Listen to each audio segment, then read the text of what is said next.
Okay, looks like we are just about set up here. Hey guys, let me know if I'm coming through loud and clear. Otherwise, oh wait, nope. I should not be hearing double voice. Nope. Hang on. I should not be hearing double voice. Nope. Hang on.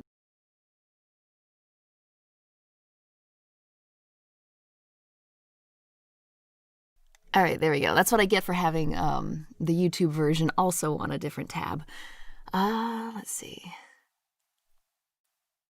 All right, yep, looks like everything's coming through. All right, so if you haven't guessed by the title already, we're going to be doing a bit of a different stream. So I've played some games on my streams and I've read some books on my streams, but this is going to be a little bit of a cross between it.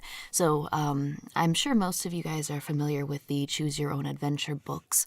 But if you're not, then I can explain a little bit. Basically, it's a book, and as you read through it, it'll give you different options and choices to make. And depending on your options, you'll go to different pages, and then, some of them will lead to completely different branches of the story or different endings, for better or for worse. And that's kind of what we'll be doing today, except this time I'm not going to be making the choices.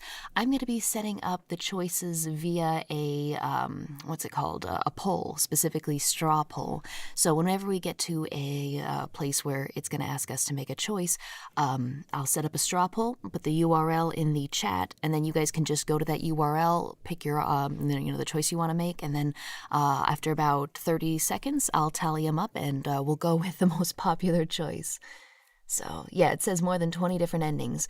Now, I think we'll go for maybe 45 minutes, an hour. I don't necessarily want to explore the entire book. I do want people to read Goosebumps. It is one of my favorite book series, since a kid, being a kid. So this way, it would encourage people to still kind of like want to go and buy the book if there's like a branch they didn't see or a choice that they would have, you guys would have made that I didn't necessarily take in the video. So, still gives people an incentive to go out and buy the book. So we won't be reaching all 20 endings, but all right. Nope, that ain't right. Well, no, actually, that is a good theme, I guess. As far as music goes, I'm just going to grab a little bit of Goosebumps music. Let's see.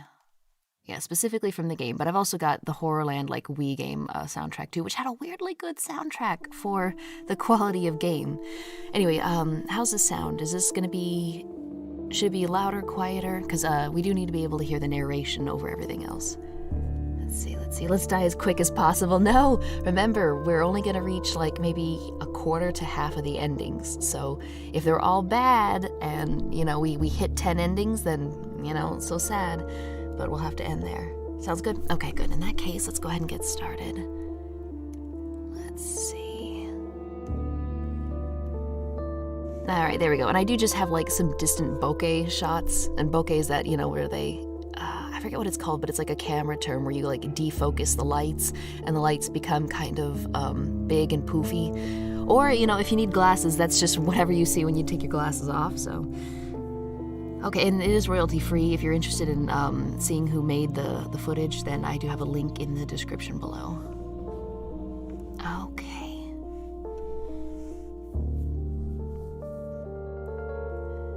Goosebumps is cool. When you were a kid, your sister had a lot of the books in French. Wow. In French, it's called chair de poêle, chicken skin. Really? That's so interesting, because, yeah, it makes sense that, because the English word is goose and then bumps, and I guess the French version is chicken and skin. That's crazy. Okay, here we go. Okay, so the first page is just kind of like a warning. It says, don't read this book from beginning to end, which naturally we're not going to do that. Welcome to the Carnival of Horrors. This is no ordinary carnival. Here you'll find awesome rides, exciting games of chance, and the weirdest freak show ever. Do you dare to enter? Are you brave enough to risk the supersonic space coaster? Can you make it through the House of Horrors alive? This scary adventure is all about you. You decide what will happen, and you decide how terrifying the scares will be. Start on page 1, then follow the instructions at the bottom of each page. You make the choices. If you make the right choices, you'll escape from the spine-tingling Carnival of Horrors in time. If you make the wrong choice, beware. So take a long, deep breath, cross your fingers, and turn to page 1 to give yourself goosebumps, or if you're French, chicken skin. Alright, so we've got Escape from the Carnival of Horrors. Omron sent me some tie-in merchandise for this book, or maybe it was an episode, but it was basically a giant purple alligator head that doubled as a stapler. It was kind of cool looking. Alright. What if you're too short for the rides? Well, then you automatically live. You just have to, leave the... Oh, the BGM is kind of loud. Let me turn it down about a little bit. There we go. Okay, let me know if it's still too loud, but that's down 10%. Oh, and by the way, I haven't pre-read this, so there's probably going to be a few mistakes since we are live. I can't just go in and edit them, so yeah. Okay. What do you want to do? I don't know, Patty. What do you want to do? Not fair, Brad. I asked you first. Patty and Brad, your two best friends, arguing, as usual. It's the last week of August, and Patty and Brad haven't stopped fighting since your summer vacation started. Patty likes being bossy. You don't mind, though. It's no big deal. It's hard to win a fight with her anyway. You don't know why Brad even tries. You guess it's because he doesn't want to look like a wimp in front of a girl. There's nothing to do. I guess I'll just go home, Brad says. He shoves his hands in his pockets, then his shoulders slump and he sort of shrivels up. You guess Brad is kind of a wimp, even if he is your best friend. You're so boring, Brad, Patty complains. Whenever Patty complains, her freckles really pop out. Now there are about 1 million of them spread across her face. Hey, I know what we should do, Patty suddenly bursts out. Let's bike over to Bennett's Field and watch them set up the carnival. I don't know, you answer. It's getting dark, and Mom and I have to be in by 9. It's only a quick bike ride, Brad says.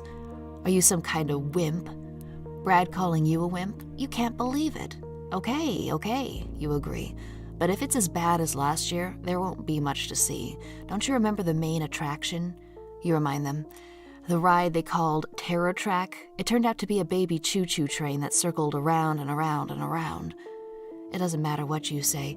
Patty's made up her mind. You're going to ride over to the carnival. A hot, humid breeze blows in your face as you pedal along. Patty's in the lead, no surprise, and Brad's puffing behind you. It's dark by the time you reach Bennett's Field. You and your friends drop your bikes in the grass and race across the moonlit field toward the huge wooden fence that surrounds the carnival.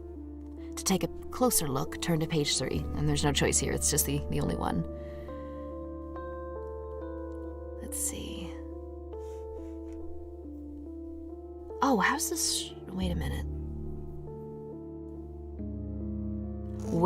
Did the stream get interrupted? I'm seeing a weird stream health thing. Can everybody still hear me? One's in the chat if you can still hear me. It's showing red as a stream health thing. That may be, Because it looks like the chat stopped a little while ago. Let me just,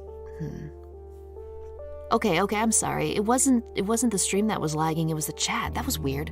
I closed out the pop-up chat and I guess I'll do it again. Yeah, okay, sorry. Stream's fine, it was just that I couldn't see the chat. Alright, I got you guys. Sorry. Yeah, because it was still stopped from when I was talking about the alligator stapler. So I was like, wait a minute. Okay, cool.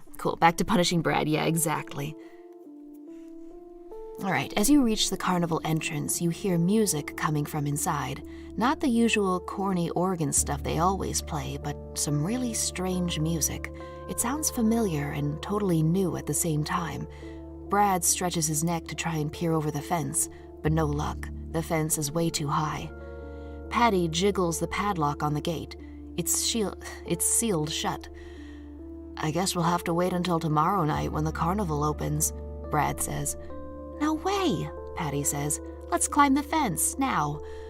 Are you crazy? Brad says. We'll get caught. Come on, there's probably no one in there, Patty replies.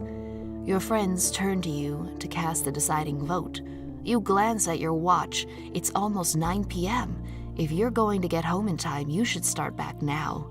What are you going to do? And we have 2 choices. 1, if you decide to go home, turn to page 10. If you decide to climb the fence to get inside, turn to page 6. So I'll go ahead and throw that up on the screen there. Those are the choices, and I'll get the straw poll going here. Let's see. And yeah, I'll let the poll go for 30 seconds. I'll get a swig of water so I don't dry up on stream. And let's see. I mean, not much of a question, but there we go. Okay, there we go. The link is now in the... Okay, here we go. So, link is in chat. Go over there and make your vote. What did you miss in the last 10 minutes? 3 friends are gonna sneak into a weird carnival, and they're probably gonna die. I'm letting chat decide what choices we make. So the choices you see on screen, go to the straw poll link in the chat and you can vote. And whoever gets the majority of the votes in the next 25 seconds, that's what we're gonna do. So guys, look at that. We actually could just freaking go home and, eat some mac and cheese. Or we could go in and die. I mean, fine. Guess we never wanted to graduate anyway. All right. Go home, fuck the shit, lol. Always loved it when horror games give you that choice. I love that too. That's the first thing I ever try to do in any of the horror games is I automatically try to turn right around and leave. Let's see. Oh my god, everyone wants to go. Well, that was a fun stream, guys. We went home and that was that. We never saw our friends again, but whatever. All right, I'm gonna go ahead and close the poll in about 10, 9, 8, 7, 6, 5, 4, 3, 2, and 1. Okay. Look at that, 51 to 49. If you decide to go home, yep, it looks like decide to go home, won out by 1%. Pretty cool. Okay, well, in that case, home we go. All right, you've decided not to sneak into the carnival? You're going home instead? Well, it's a good thing Patty usually makes all the decisions, otherwise you'd never have any fun, and this book would be over before it began. Go ahead, take a deep breath, then go climb the fence. You're not scared, are you? Turn to page 6. All right, well, I guess we had absolutely no freaking choice as it was. Thanks for voting anyway. We have no choice. We're gonna die tonight. I'm sorry. All right. Let's do it, you say to your friends. Let's climb the fence. Patty is halfway up before you finish speaking. You let Brad go next. You're last. It's a hard climb up. There's really no place on the fence to get a good grip. But you make it to the top, swing your legs over, and tumble down. You land on the grass. You're inside. You and your friends gaze around. It's pretty dark. The only light comes from torches. At first, the carnival looks the same as it always does. Dinky rides, hot dog wagons. Then the lights start to flicker on in every corner of the field. The rides start to move. It's as if the whole place is magically coming to life. Hey, look at that giant roller coaster, you exclaim, pointing up ahead. They never had a roller coaster before. Yeah, Brad agrees, and the whole place is a lot bigger than last year. This is awesome, Patty says as she sprints toward the rides. Race over to page 7. Let's see. You and Brad take off after Patty. You all stop in front of the roller coaster. Wow, Patty says as she gazes up at it. It's like a rocket to outer space. Beyond the roller coaster, you spy a castle surrounded by a moat. By the way, keep these locations in mind. I think we're going to be going all over the carnival, and I think the story will branch out. So keep in mind what areas you want to visit. I don't know if we'll be able to hit all of them in one playthrough. Beyond the roller coaster, you spy a castle surrounded by a moat and a spooky-looking haunted house sitting high atop a hill. These are the coolest rides I've ever seen, you say. They still have that dumb choo-choo train over there, you point out, but we could ride this stuff all night and never go near it. Man, I vote for the choo-choo train. Patty grabs your arm and tugs you over to the other side of the carnival, to the midway. Brad races after you. Hey, where are all those dinky wooden booths from last year? You ask as you gawk at the amazing games of chance. They're gone, and in their place are giant video games and huge spinning wheels studded with hundreds of blinking colored lights. Get a load of that, Brad suddenly cries out. You and Patty spin around. You can't believe what you see. Be more amazed on page 87. All right. Let's see. You know what? Let me change the... It's just me handling the music, so I guess that's what we're going to be doing here. So bear with me while I take a second to change. Otherwise, we'd just be stuck listening to the same track over and over. Ooh, I hate that. I hate circus music so freaking much. But it's apt. Yeah? Okay, here we go. You're staring at the sign that reads, World's Freakiest Freak Show. The three of you gape at the pictures. There's a three-headed man with the ugliest collection of faces you've ever seen, and the snake lady, a young blonde girl with a beautiful face and the body of a slithering snake. This is, you start to say, but you don't finish, because a large hand has come down on your shoulder, hard. You slowly turn and gaze up at a huge man with shoulders wider than a refrigerator. He has coal-black eyes with a thick mustache to match. He looks strong enough and mean enough to pitch you over the fence with one hand. "What are you doing?" His deep voice booms. "You're not allowed in here," he says, pointing directly at you. "We're sorry," you say, hoping you appear sorry and not just scared. "We wanted to look around, that's all, but we'll leave, right now." His eyes stare into yours. He clamps both hands down on your shoulders and says, "You're not going anywhere."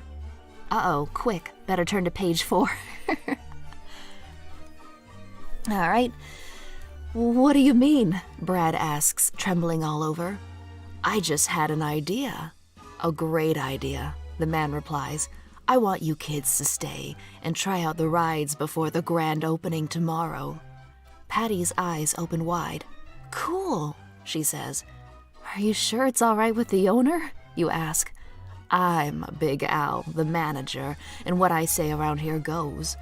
Big Al digs around in his checkered jacket and pulls out 3 maps. He hands one to each of you. "Study them carefully," he says. "If you have any questions, ask them now." Your eyes fall upon the map. You have a question, but when you gaze up, Big Al is gone. He's vanished. "A whole carnival to ourselves," Patty exclaims. "Where should we start?" You stare down at your map once again. You notice that the carnival is split in half. On one side are the rides, tons of them. On the other side is the midway, packed with games of chance and the freak show. What will you try first? All right, we have a choice here. To go on the rides, turn to page 34. To check out the midway, turn to page 77. Okay, guys, I got a question here. Weird as it is, I don't know what a midway is. I've heard it referenced a couple times. I know there was a series of games, like old 80s, 90s games called like Bad Day on the Midway and stuff, but I don't actually know what a midway is. Anyway, let me get the straw poll set up, and I'll let you guys have a look at the choice first. There we go. So keep that in mind. I'm going to set up the poll. Let's see, no idea. Yeah, nobody seems to know what what the hell is it? Yeah, nobody knows. All right. There we go. I'm changing the carnival music just because that gets on my nerves. Let's see.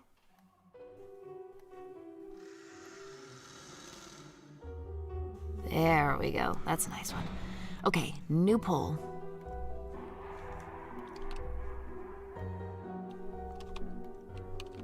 I got the idea from watching Markiplier's Frostpunk thing, where he let the entire chat make all the decisions.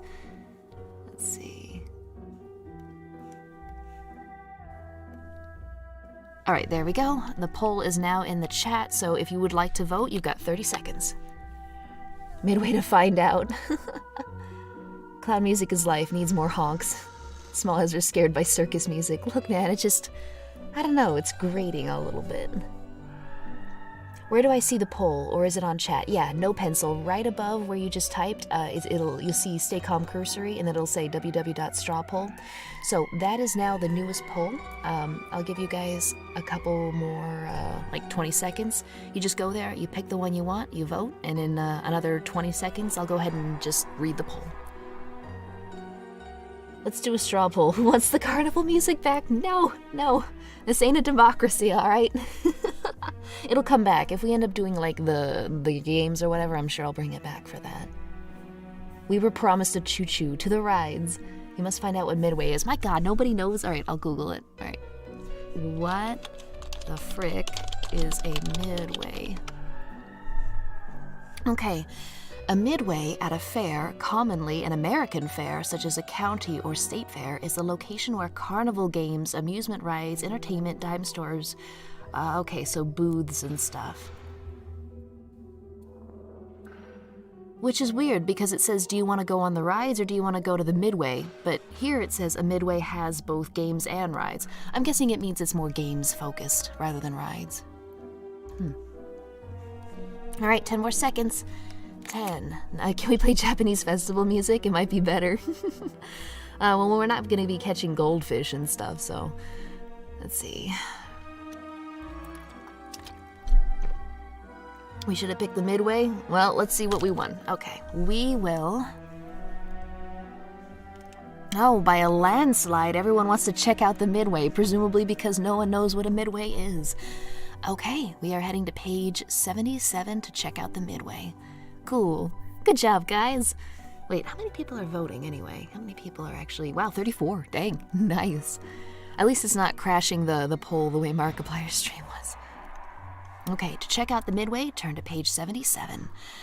Let's head for the midway and play some games, you say. You, Patty, and Brad jog down a wide avenue. Tents of every color line the street. Carnival music blares from loudspeakers. You spot a green neon sign flashing above a yellow-striped tent. The sign reads, Madam Zeno, fortune teller. Excellent, you claim. I'm going in. Man, that is a 90s thing to scream. I'm going in. You tell your friends you'll catch up with them in a minute. You lift the tent flap. Inside, one small candle flickers in the dark. You hear a low voice call out, Enter my chamber. There is Madame Zeno, sitting in the shadows.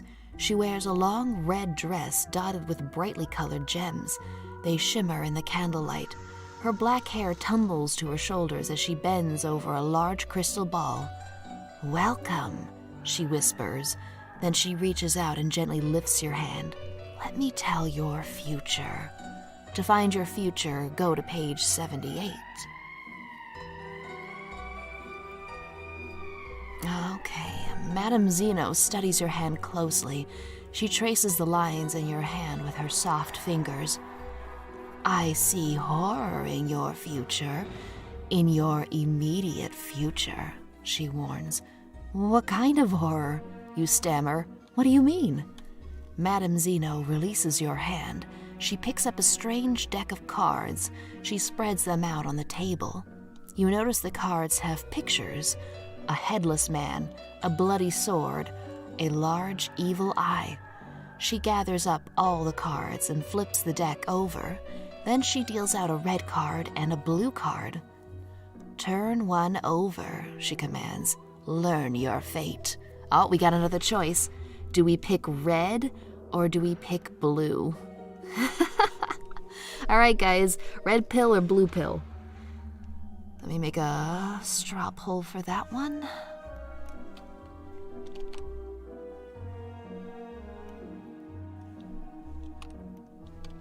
I hope everyone's having fun so far. This is exactly the kind of thing that I would have wanted to participate in back when I was watching YouTubers. And it's a little weird, a little niche, but hopefully it's, you know, what you guys are into. Okay, here we go. The poll is now in the chat. You got 30 seconds to decide your fate, I suppose. Midway for carnival music. Oh, that's right. We are getting our fortune told, though, so I'll hold off on a little bit. You know what? Let me find something a little spookier since we're talking to a fortune teller, come to think of it. Vampire Village. Yeah, that's it. Oh, is chat stuck again? I swear, chat keeps freezing for me. Hopefully, it's faring better for you guys. Yeah, look at that. It's not showing me anything. Okay, tell you what, I'm not gonna pop out chat. I don't know what its problem is, but I'm just gonna keep it docked in the stream itself. Let's see. You're so tickled by my fortune teller voice. Hopefully, I can maintain the voices because I can never remember whose voice is what. This is some Akamanto stuff right here. Yeah, if it's red, you get skinned alive. If it's blue, you get drowned. There's really no right answer. Are you channeling your frog fortune teller? How did you tell? Like, I wanted to. I'm not really good enough to go for it, though. But yeah, a little bit. Flames. I see flames in your future. The horror to have to listen to 10 hours of circus music. Yeah. This isn't just normal horror. This is advanced horror. Okay, 10 seconds left, guys. If you haven't voted already, go ahead and vote. Ask for yellow. Mix them together. Ask for the purple card. If you don't pick red, none of you are based. Oh no. All right, here we go. Voting is now 3, 2, 1, over. Let's see the results. Ooh, this one was split. It was 49% to 51%. Red edged out just barely. And by the way, we'll replay this book a couple times. So we'll try to get at least, like maybe 5 to 10 endings, depending on the time. So, all right, you guys picked red. Red it is.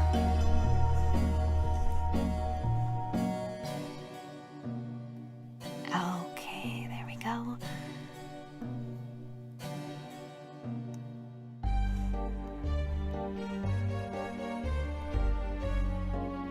I'm juggling all these windows around. Okay, here we go. Figure that the old woman will just say, you activated my trap card. Alright, pick red, go to page 14. You reach out slowly and touch the red card. To your amazement, a 3D heart magically appears and rises from the flat surface. Then it starts to beat. Thudump, thudump. Oh my god, we're gonna end up with Patty. I bet that's what that means. It must be some fancy optical illusion. You lean closer to figure out the trick. Yow! You screech and jerk back to avoid the warm red liquid that nearly squirts in your eye. Is it blood? It looks like blood. Oh man, that's how you get HIV. Wow! Cool effect, you say. How'd you do it? Turn over the card, Madame Zeno orders. Do it now. Madame Zeno really gets into her act. Doesn't she know this is just a game? You think, but you do as you're told. Big deal. No weird pictures, no hidden fortunes. All you see are the numbers 1, 3, 2. I'll repeat that again. 1, 3, 2. I'm sure it'll be important later. Shimmering in gold script against a midnight background. What does it mean? You ask. You will know when the time is right, the fortune teller whispers. Her voice is so low you can barely hear her. It could save your life.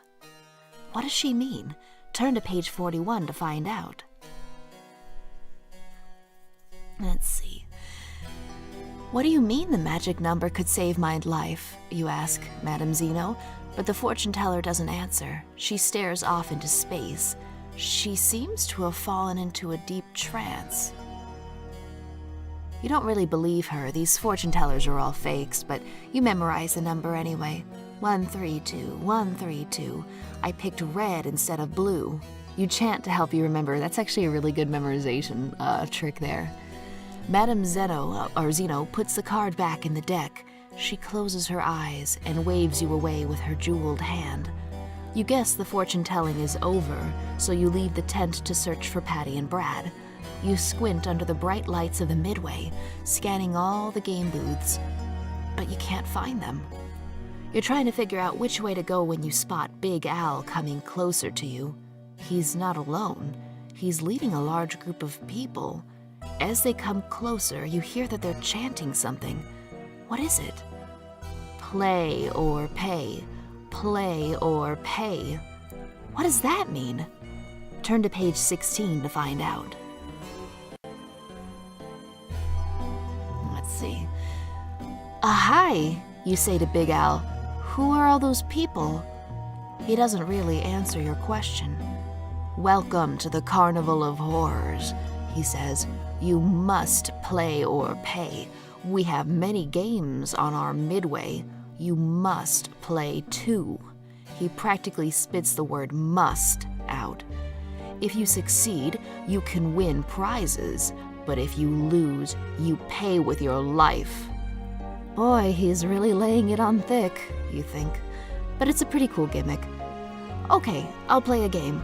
Then I've got to go home. No one goes home, Big Al says, until they play. You must play 2 games and survive. Okay, you mutter to yourself. You glance around the midway at the 2 closest games. Guess Your Weight on Mars and The Wheel of Chance. You have to pick one to start or you'll never get out of here. All right, looks like we have 2 choices. Guess Your Weight on Mars or The Wheel of Chance. I'll get the new poll going.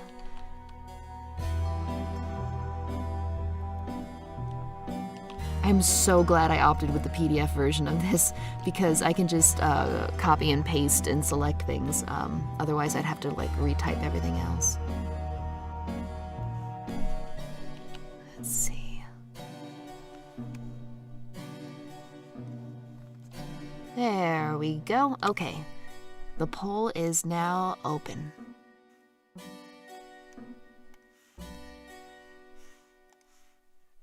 There we go. 30 seconds.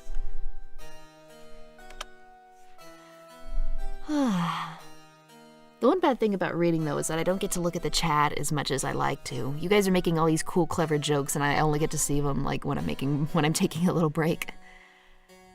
Why do you have the voice of a young witch? I don't know. I don't know what my voice sounds like. It sounds different in my head, but when I listen to recordings, it sounds like garbage. But people seem to like it, so... The fact that the protagonist is this dense kind of annoys me. I mean, geez, they are laying it on pretty thick that the protagonist is gonna die. Yeah, I can kind of understand, though. Like, if you're at Disney World and some guy's like, ooh, careful, you better get it right, otherwise you're gonna die. You're probably gonna be like, yeah, okay, buddy. Rather than, oh my god, I'm gonna die, you know? So, I can kind of get it, because kids have, oh my god, wait a minute. Did I get a donation for $50? When did that happen? All right, let me go ahead and read the super chat. Damn. Make sure you guys have enough money for yourselves in these troubling times, by the way. Never feel pressured to donate. Sarah's Van with the 50 buckaroos. I guess I can afford Blood Island now. Oh boy, I finally get to watch you live. Really enjoy your content. That's amazing. Thank you so much.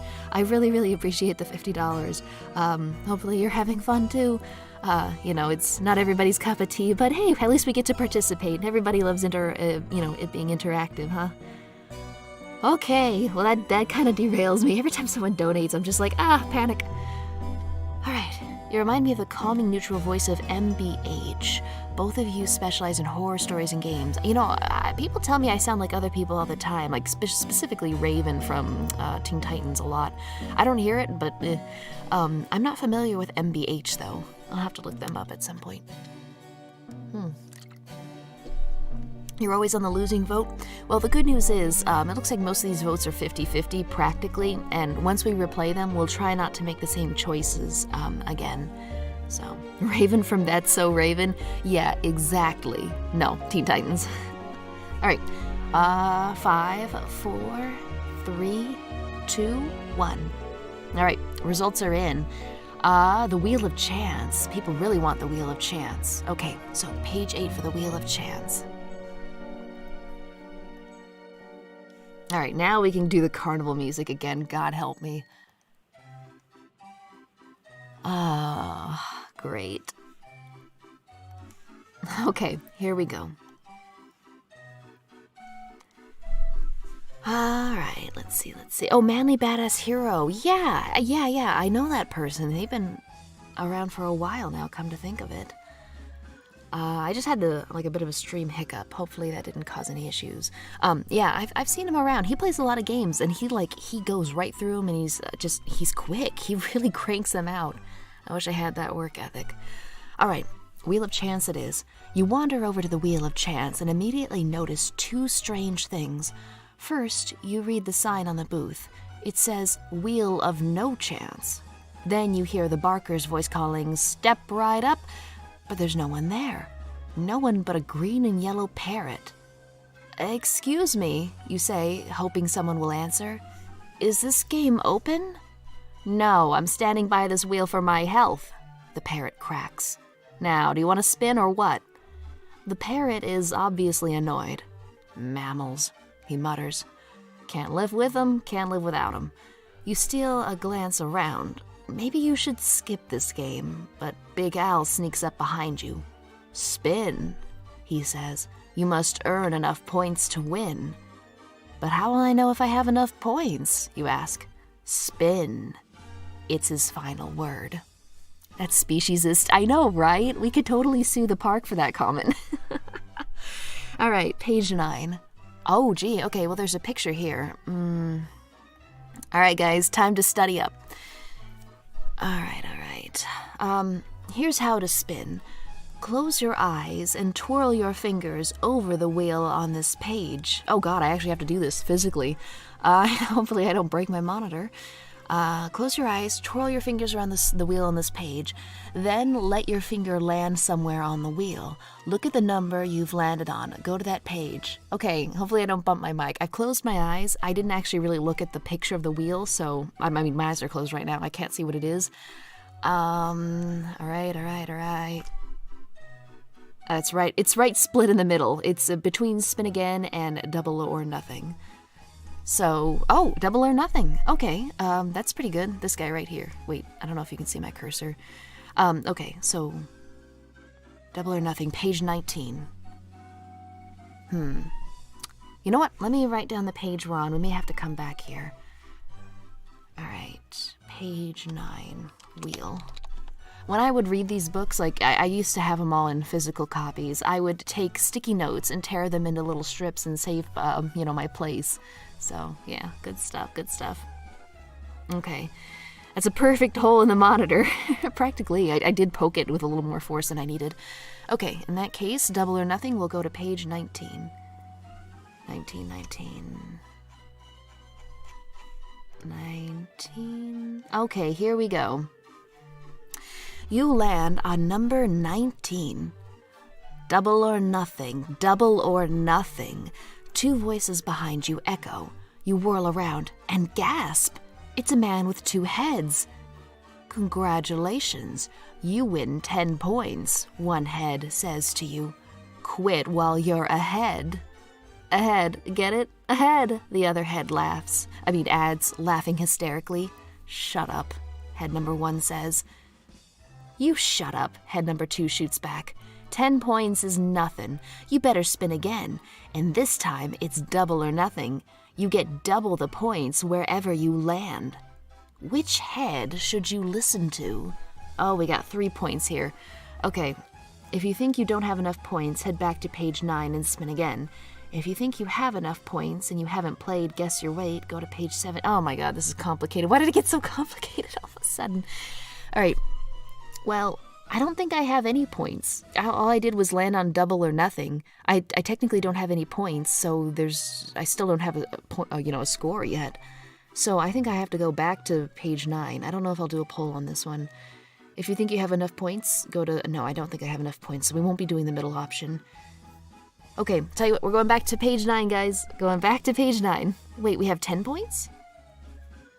Okay, well, I guess we'll do it one more time. I'll do a little bit of an overrule here, because, Okay, here we go. I guess I'll close my eyes and do this again. I hit double or nothing again. Okay, so does that, times it by 4, maybe? I don't know, man. Let's see.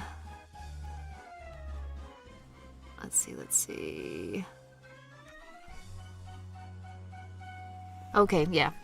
So I don't know what. Okay, 20 points. So.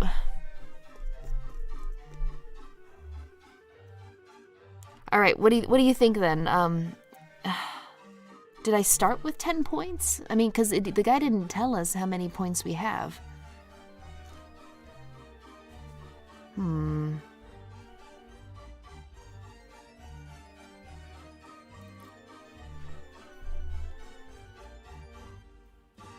Double or nothing every time, that's just your luck. Yeah, right?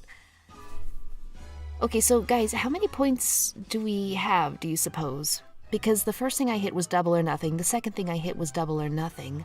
So, but we haven't doubled anything yet. I think the double or nothing only applies to the next number we hit. Let's see.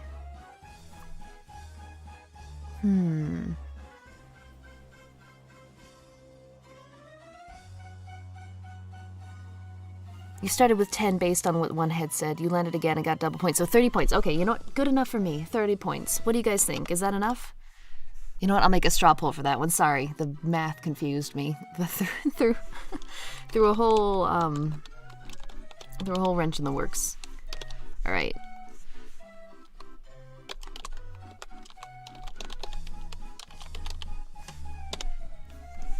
There we go.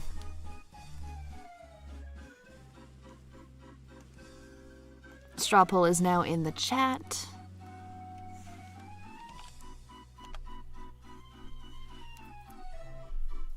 Are we the heads at this point? I don't know, man. I don't know. The Carnival game has broken us. Does it matter since this is a book? Yeah, exactly. I don't know. I don't know. This is getting meta. Alright, 20 seconds to vote. It's not like a serious decision, so I'm just gonna speed it up a bit.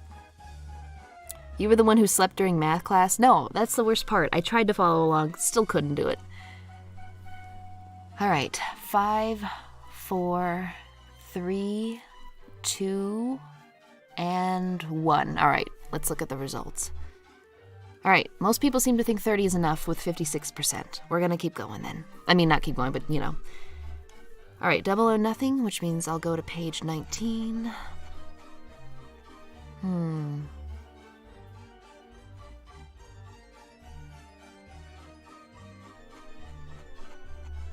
Gotta scroll all the way down to 19 again.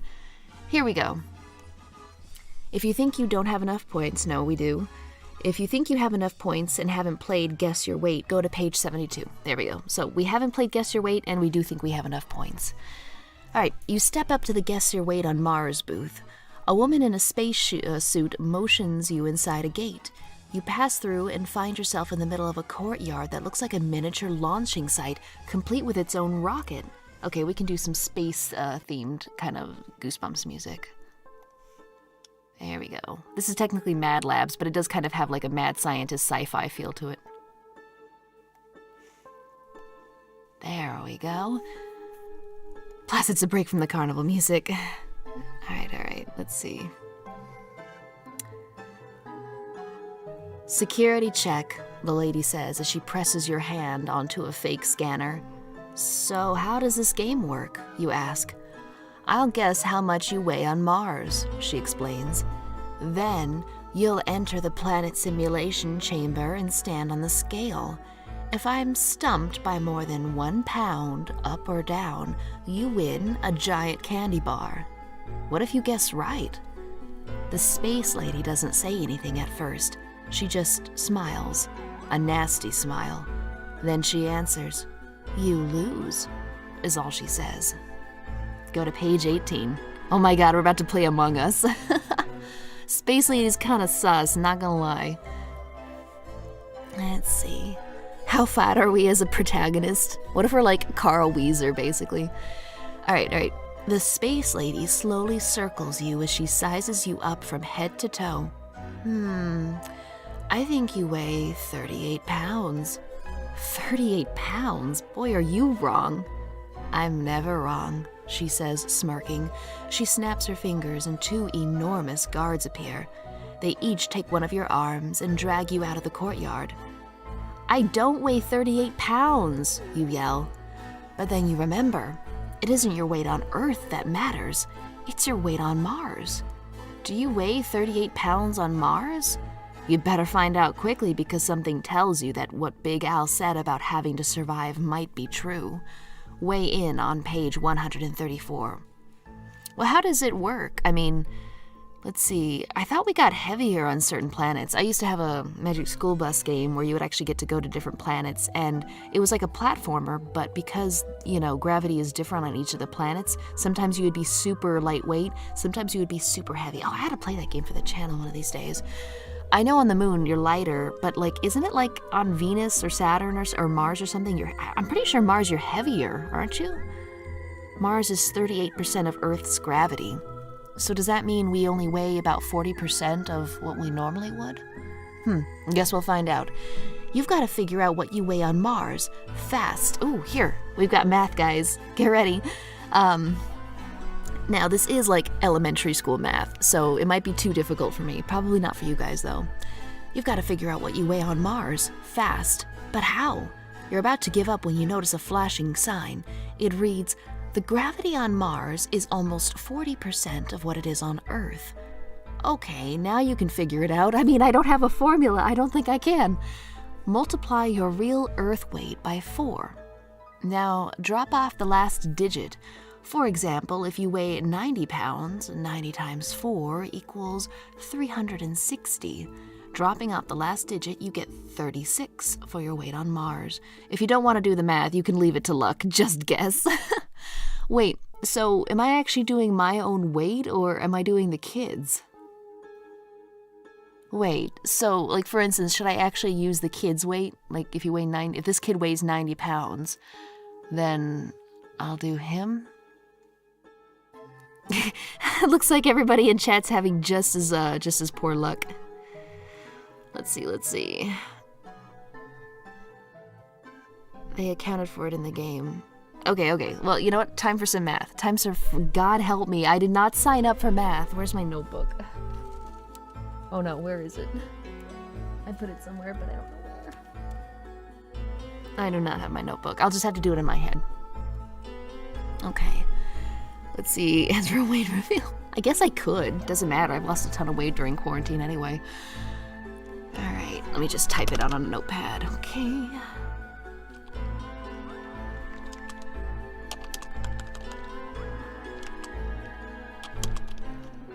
Times 4 equals 360. Wait, no, that's not me though. Okay, so 4 times 0 is 0. 4 times 1 is 4. 4 times 1 is 4. So 440 divided... Wait, so I kick off the last 0. So 44. If you think your Mars weight is... Wait, no, I'm supposed to do the kid. Wait, but they just told me the answer for the kid. I don't get it. Am I doing the kid's weight or just...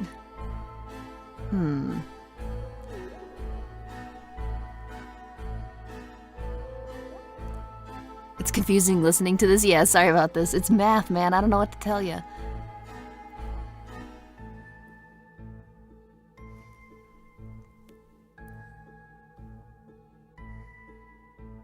Okay, so we have a choice between 37 to 39, or less than 37, or more than 39. Well, I got 44, so I think it's more. But then again, if we're a kid,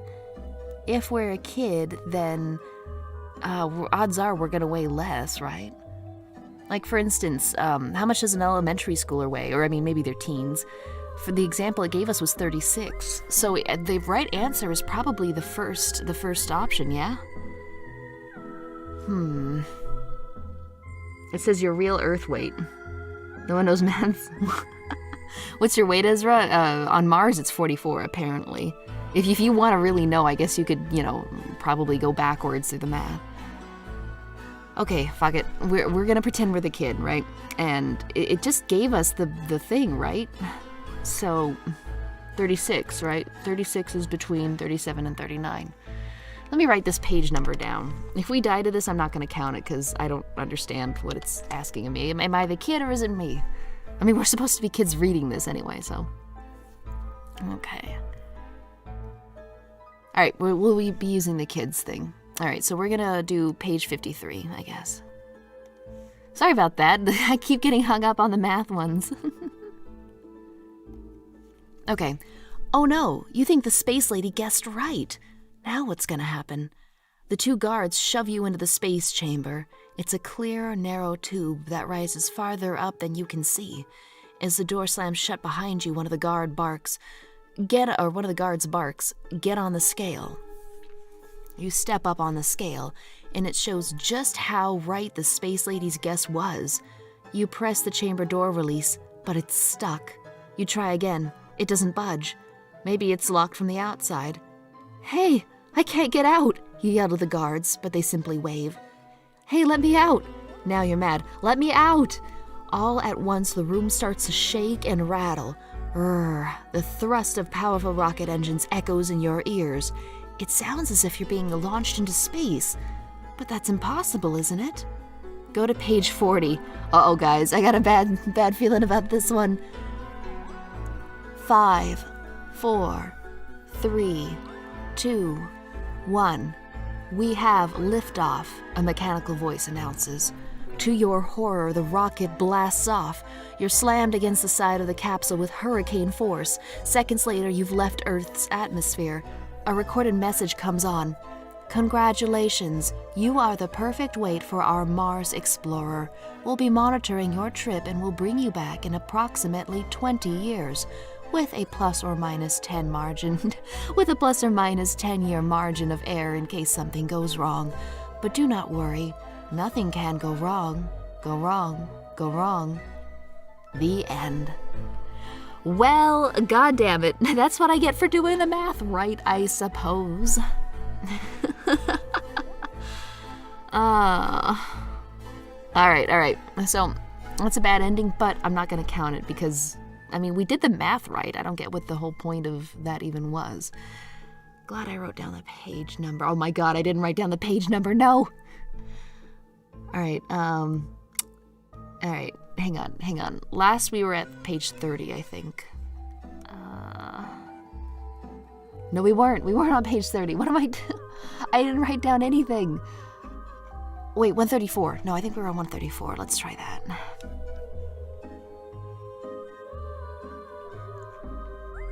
Here we go. Yeah, it was page 134. We beat Musk to it. Yep. Let's see.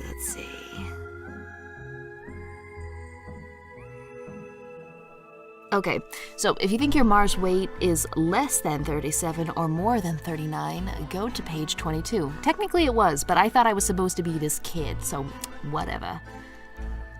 You're pretty sure that the space lady guessed wrong. Now all you have to do is step on the scale to prove it. The two goons shove you inside the planet simulation chamber. It's a long, narrow tube, and it's really stuffy inside. You know what? Let me pause for a second here. I think you should have been rewarded for getting the math right. Because then if you realize she's guessing right, you could have taken precautions to maybe make it so that you juke to the scale. Like, you could, pocket, some rock, on your way over there or something.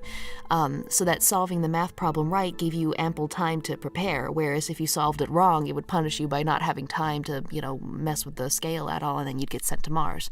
I don't know. Just a little bit of criticism here. Don't know if it's actually good criticism or not. Okay. The two goons shove you inside the planet simulation chamber. It's a long, narrow tube, and it's really stuffy inside. You can barely breathe. You step up on the scale. You check the readout. Boy, oh boy, this space lady is wrong. You jump up and down. I won! Back outside, you collect your prize. It's a huge chocolate bar. You take a big bite out of it and stuff the rest in your pockets. You gaze around. The coast is clear. Maybe you can find Patty and Brad and get out of here. You walk a few steps forward, but a heavy hand clamps down on your shoulder from behind. It's Big Al. "It's time to play another game," he says, grinning. Okay. We have a choice here. If you haven't already tried the Wheel of Chance, go to page 8. If you've already played, page 17. Yeah, we've already played. We've got 30 points, so I'm going to go to page 17. You take a few steps along the midway, hoping you've won enough prizes and points. You notice the crowd of people surrounding Big Al. They're still chanting, "Pay or play, pay or play." You break through the crowd and grab Big Al's arm. "Hey, do you know where my friends are?" "Certainly," Big Al says, pointing up ahead. "They're right over there." "Patty, Brad," you shout as you rush up to them. Come on, we've got to go. This carnival's evil. But before you can say a word, Big Al's voice booms from behind you. Not before the final challenge. The final challenge begins on page 84. Stream lag, did you miss anything? We got sent to Mars. I was actually able to do a simple math problem, and then we basically juked the space lady. Okay. Let's see. Big Al shoves you and your friends into a huge red tent. It seems to be set up for some kind of show. Red carpeted steps lead up to a platform, which sits under a golden arch. The arch twinkles with 1,000 colored lights that spell out, Final Challenge. Trumpets blast as people flood into the viewing area. As they march in, they clap their hands and yell, Final, Final. Big Al leads you up the carpeted steps. You are standing on the platform now, in front of a shimmering curtain that hangs down from the arch. Wait, arch? Arc? No, it's arch, yeah. The crowd begins to chant, Sudden death. Sudden death. What do you think that means? Patty asks. Go to page 3 to slap Patty upside the head. Alright, it just says you're gonna find out on page 123. Alright. Let me do a little bit of a change here. What about this one? That sounds just about... Yeah, okay. That's just about tense enough, I think. Okay. The final challenge, Big Al announces, and the crowd goes wild. Then he turns to you and says, Remember, the fun games are over. Now you are playing for your life. Oh gosh, Klaus Barrett with a $10 donation. Hey Cursory, I just arrived a short while ago. I'm not sure what's going on, but I've been watching since Lakeview Cabin and wanted to show my support. Keep being awesome. We're playing a choose your own adventure game, specifically a Goosebumps choose your own horror game. So we have choices that we run into here as I read the book, and then I post a poll in the chat. So if you have, a choice you kind of want to make, you can vote for it. And yeah, that's basically it. Thank you so much for the donation. I hope you're having a good time, even if you just got here. Okay, you go first, Big Al says to you. You see Brad and Patty taken off to the side by a huge man in a black hood. 2 red-haired dwarves in clown costumes scurry up the steps. To your surprise, they fit you with new high-top sneakers. Sneakers with metal studs running up the backs. This is going to be some kind of race, you think. But then you change your mind when they snap a heavy metal helmet on your head. The crowd's cheers grow louder. Big Al throws a switch. The curtain behind you parts and whammo! The wall behind the curtain turns into a super magnet. You go zinging to the wall like a dart to a bullseye. Zing back to page 25.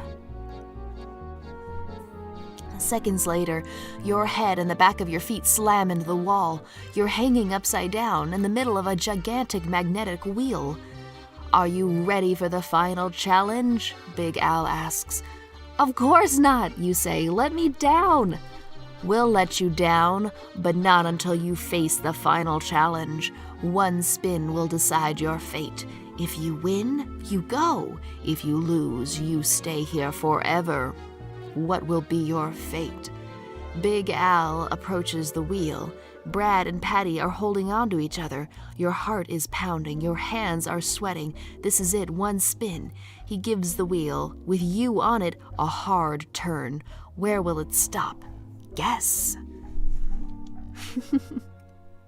Hands are sweaty, mom's spaghetti. Okay, we have a choice between 3 different options. Let me go ahead and make that straw poll. You know what, come to think of it, I never did write down that fortune teller's number. I certainly hope it isn't coming into play here. Okay, there we go, and there we go. All right, the poll is now, oh, wait, no, I got that out of order. There's 3 options, not 2. I'm so used to putting in the 2 that okay, there we go.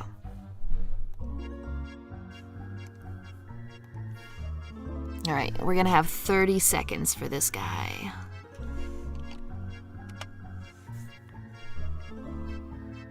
All right, so here are the options. You know what? I'll throw it up on screen as well. So, where's the wheel gonna stop? 44, 74, or 124? Oh, Dragnov, you gotta go? Well, at least we haven't died yet, right? That's pretty good. You have college? Good luck, get lots of sleep, and hopefully, your class goes well. Let's see. Alright, I'll give it another 15 seconds, and I'm checking the thing. Super bad. You picked the big number? Ah, it's a good theory, good theory. I figure there's a 1 in 3 chance we'll get it right.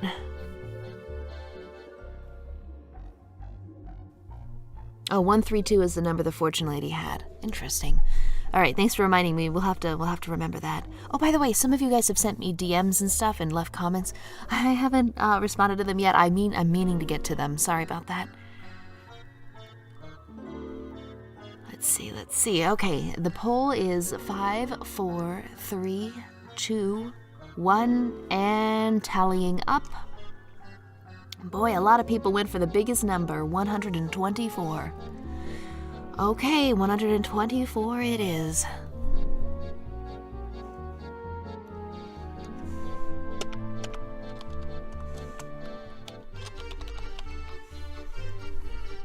I wrote down the page that we were just on, just in case. All right, 124. Final.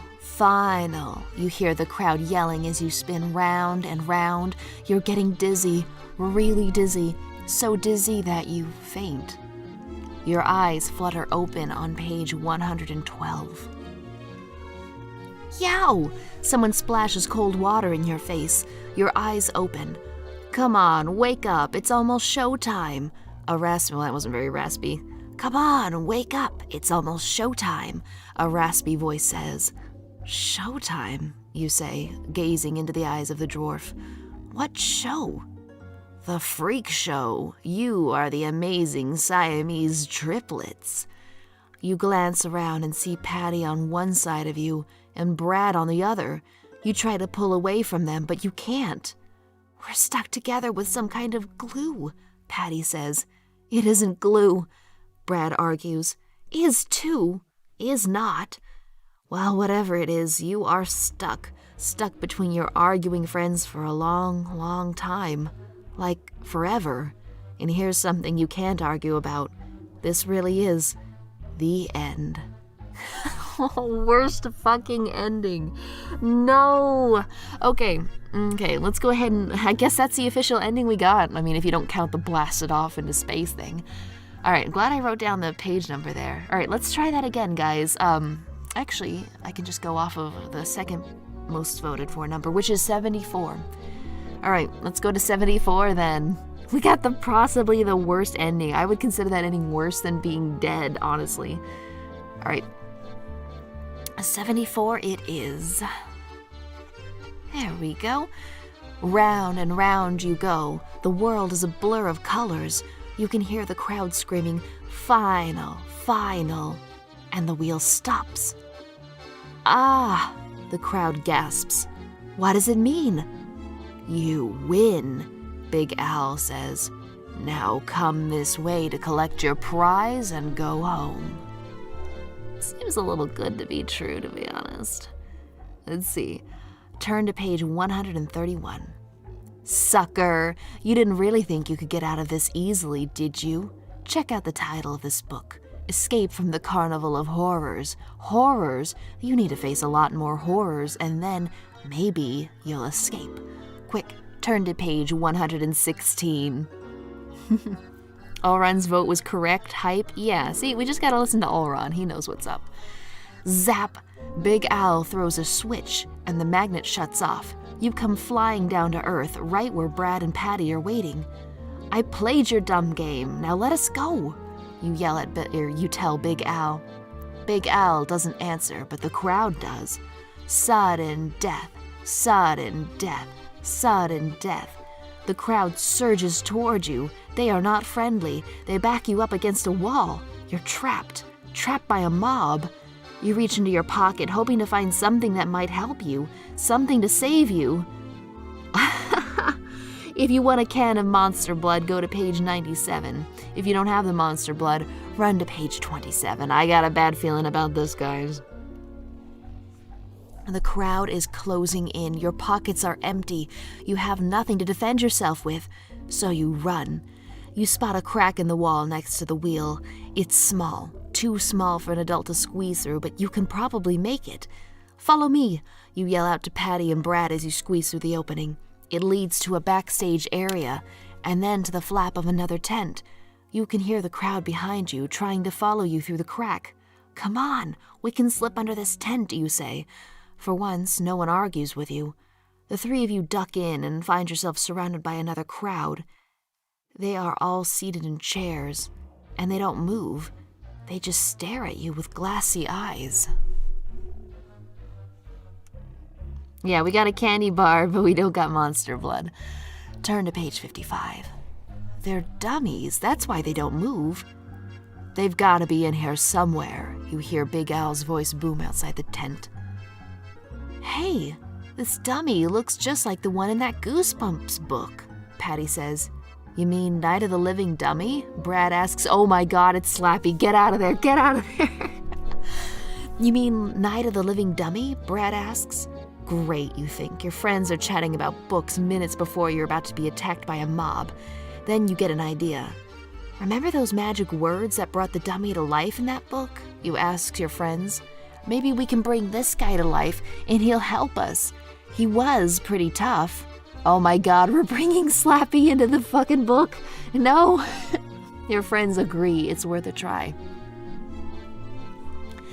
Okay guys, so here's the thing. Apparently, there is a set spell to bring the dummy back to life.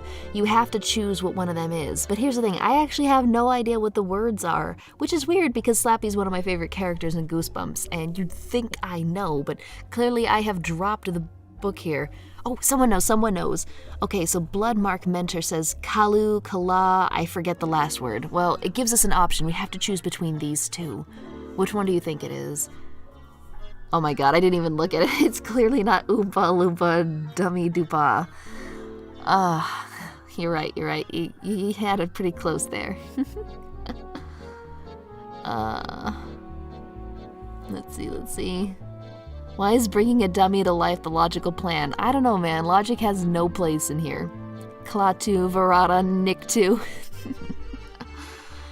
Alright, oh, it's page 69. God help us, we bring Slappy back to life and it takes us to page 69. Alright, well, I think it's clear. I think the answer is clear here. Just for fun though, I'll write this page number down so we can always come back and see what happens if we start singing the Oompa Loompa song. Okay, no straw poll for that one. Everyone loves Slappy, so 69 it is. Nice. Karu, Mari, Odana, Loma, Molanu, Karano. You say the magic words and the dummy comes to life. By the way, why is this a good idea? I'm pretty sure Slappy's antagonistic in pretty much every piece of media he's ever been in. He's not gonna be friendly. You say the magic words and the dummy comes to life. He opens his mouth and speaks. Hey, you. Your face reminds me of a wart I once had removed. Come on, you plead. We're the ones who brought you back to life. Aren't you going to be nice to us? We need your help.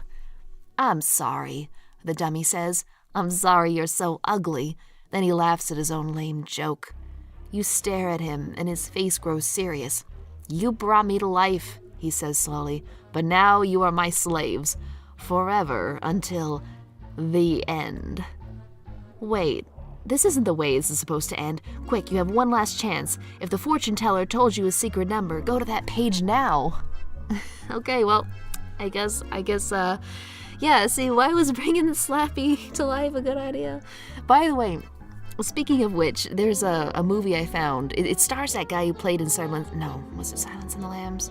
You know, the guy who played Hannibal Lecter in like that 1980s movie. But it stars him, and it's called Magic, and it's literally about a ventriloquist that has a dummy that I swear to God is just like Slappy. And the problem is he starts killing people. It's a ride. It's a real ride. So if you're a fan of Slappy, I would actually recommend traumatizing yourself with 1978, I think. 1978's Magic. Okay, so the number was 132. I remember that, and you guys clearly do too. Anthony Hopkins, yeah, that was the name. Yeah, the dummy in that one was called Fats, though.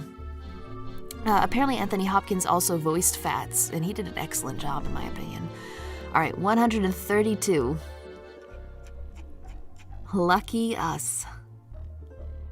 Good on everyone who picked that red card, by the way. Okay, 132. The fortune teller said this number might save your life, but how? Then you see it. In the corner, a tall silver locker with the number 132 painted in red. In here, you say, opening the door to the locker. You push Patty and Brad inside. As soon as you close the door, the locker begins to rattle and shake. You're nearly blinded by a bright white light. You hear a loud whooshing sound, and then all is silent. The door pops open, and you're amazed at what you see. So I guess we just left Slappy there, just like, yeah, see you later. He gets jumped by the other dummies in the show. All right, page 21. You're outside, standing in Bennett's field, gazing at the fence that surrounds the carnival. I guess we'll have to wait until tomorrow night when the carnival opens, Brad says. No way, Patty says. Let's climb the fence. What's going on here? You guessed it. The silver locker was a time machine. You've gone back in time to the first moment you spotted the carnival. Now it appears as if you'll have to start all over again, fighting horror after horror, right up until the end. There we go. Although, in my opinion, this actually isn't even a bad end. It's literally just a do-over. Okay, tell you what. Let's go ahead and continue back to, I guess, the very beginning. And we can treat it as though it's canon, like a new game plus, and we have all our memories. That's what I'm gonna do. Clearly, Brad and Patty don't, but we do. If you hear that sound, that's the sound of my wheels scrolling super noisily. Okay. Let's see. Page 2, wooden fence, take a closer look. If you decide to climb the fence to get inside, go to page 6. Let's do it, you say to your friends. Let's climb the fence. Okay, so we are gonna be, we'll pick up right from here. I'm out of water though, so I'm gonna go get a refill. This is gonna be a bit of a stream break and a stream bake. Nope, not that one. Yeah, that one. So I'll give you guys like 3 minutes if you need a refill or whatever you need to do. And let me put some nice music on in the meantime. I'll see you guys in about 3 minutes.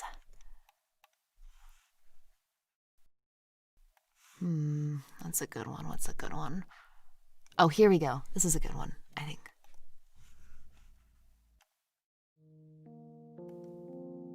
Yeah, nice and chill. Good stuff.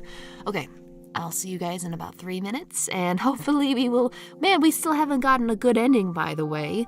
So yeah, we're gonna be aiming for that. I can give it maybe another half hour. We'll see. All right, be back in about 3 minutes.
Oh dang, Bloodmark Mentor with the 10 buckaronis. Hey guys, it really is double or nothing. You know, you're exactly right.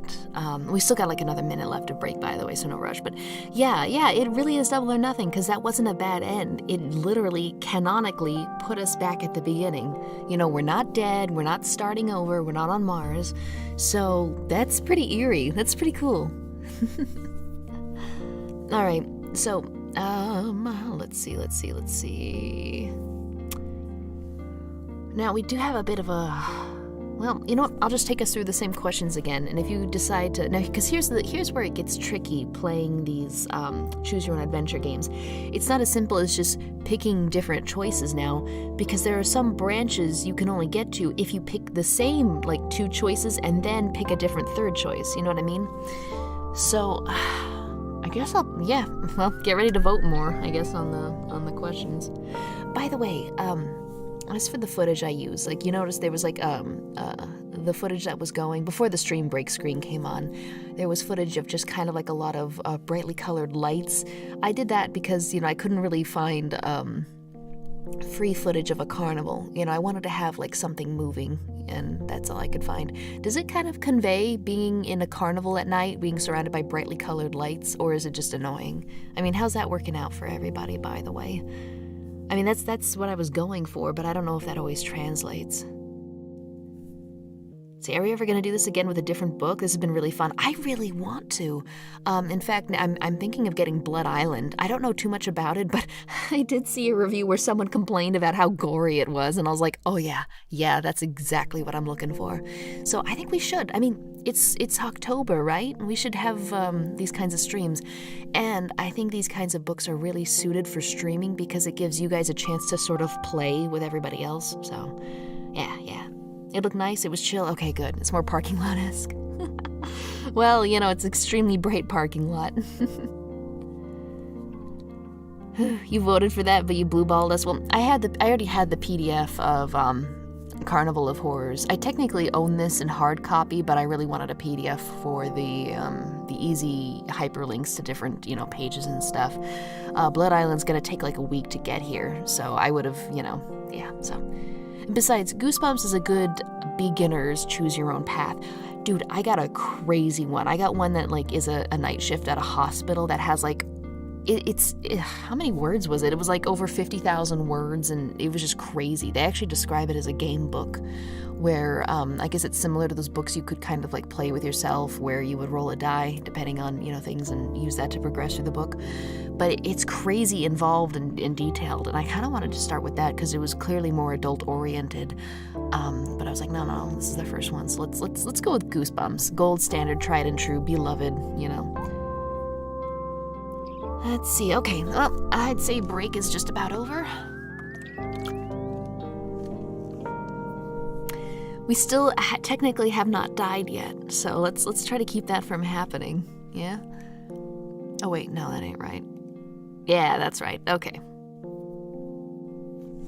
I remember seeing one of these that was like a spin-off, basically, of Choose Your Own Adventure by STINE with werewolves and D&D minis.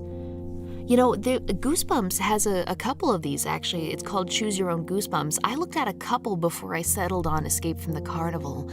Let's see. You know what, let me put this on that real quick. If you're interested in these...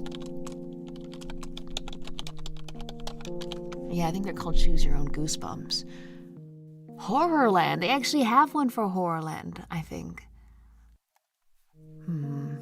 Let's see. Yeah, they got one for Little Comic Shop of Horrors. Yeah, give yourself goosebumps. They've got one for The Curse of the Creeping Coffin. I think there's one where you get dropped off at the wrong campsite and it's, you know, crazy and stuff. There's one called TikTok You're Dead, which I assume is based off of that one clock that, you know, kind of rewinds until you're done. Ooh, checkout time at the Dead End Hotel. That one sounds really fun. But I kind of want to go with a more adult-oriented choose-your-own-path, one where it's not just kind of silly, oh no, now you're sewn together with your 3 friends, but like flat-out kills you. That's one thing I really respected, that one brand of choose-your-own-adventure books, like, you know, the white books with the red accents on them. Those were not afraid to kill you in brutal detail. I remember this one where I made the wrong choice and like the room, you know, locked itself, sealed itself, and started filling up with water, and you and your like little friend chick was stuck in there, and then it would be like, I still kind of remember it. It was like eventually like the doors released, but by then, you know, you two were just like 2 bloated bodies floating in the water, and I was just like, gee, because I was in elementary school. And another one, the spy one, your roommate literally sneaks up behind you and like throws a garrote, or a garrote, I guess, if you want to pronounce it right, around your neck and just like strangles you to death. And he's like, well, now you'll be alone forever. I still remember that. Fucking brutal. Okay, anyway, but hey, this is a good beginner choose your own adventure book. Okay. So let me head over to the first choice. Okay, guys, here's the first major choice we have, and we are back at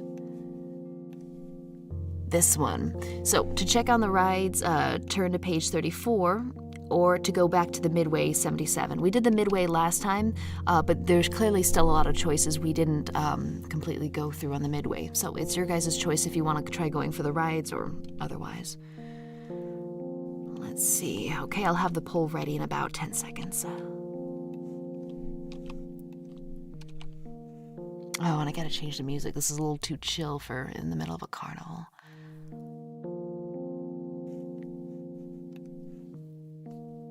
There we go. Well, it's in chat now, and let me get the music changed. More math, the true horror. Don't say that.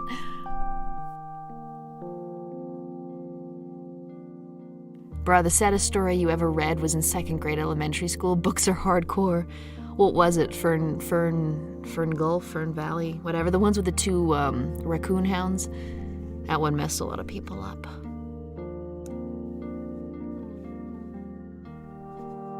Being stitched together with your friends is one thing, but a stitched together version of Brad and Patty is a Geneva violation. Only because the Midway locks you in. Oh, yeah, so I guess technically we might be able to go on the rides and then make our way to the Midway, because the Midway does sound like the finale. All right, 5 seconds left on the, or let's make that 10 seconds and let me change this thing. Let's see.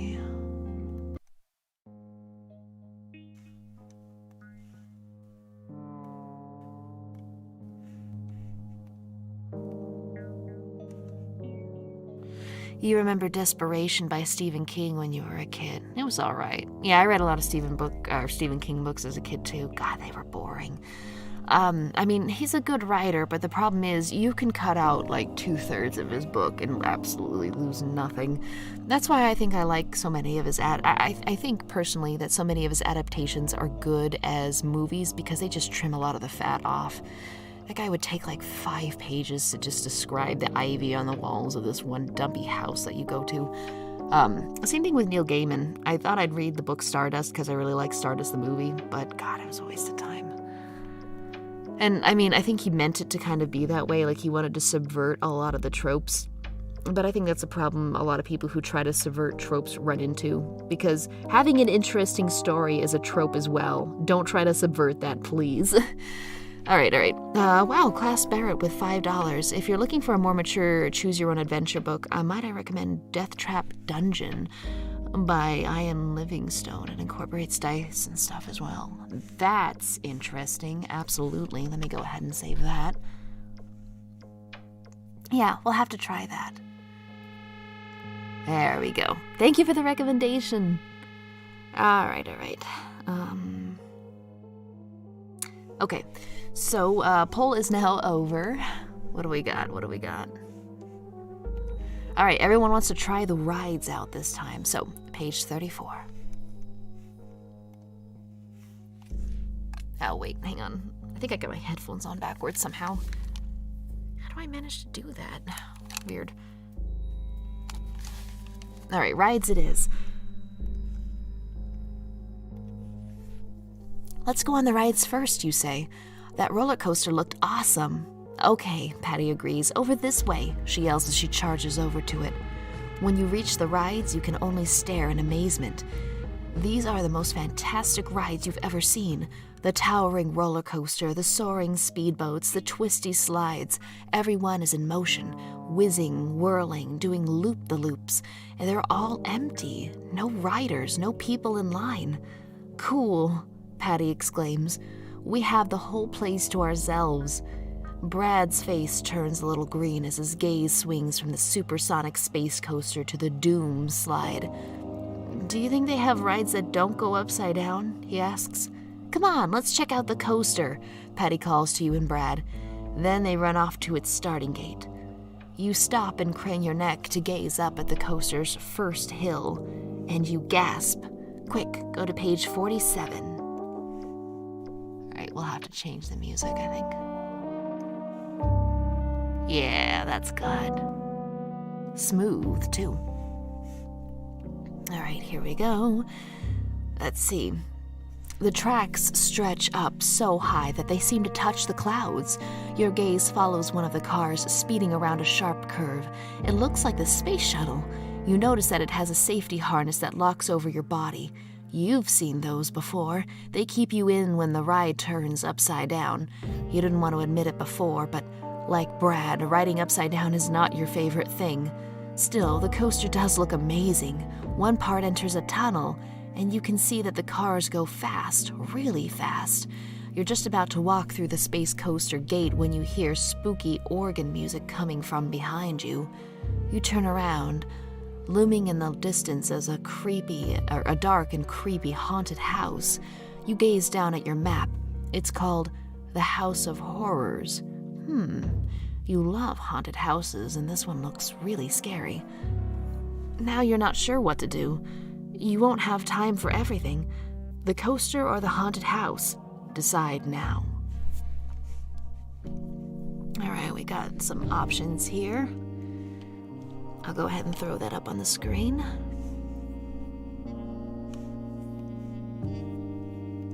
It looks like we will be staying with our friends if we do try the roller coaster, but there's also the choice of the haunted house.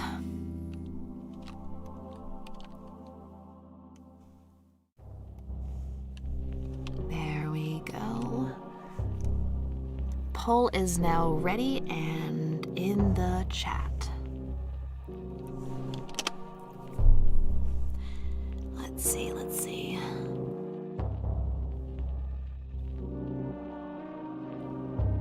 This is why the time warp is a thing. Friends in the heaviest and densest air quotes. Yeah, you're right about that.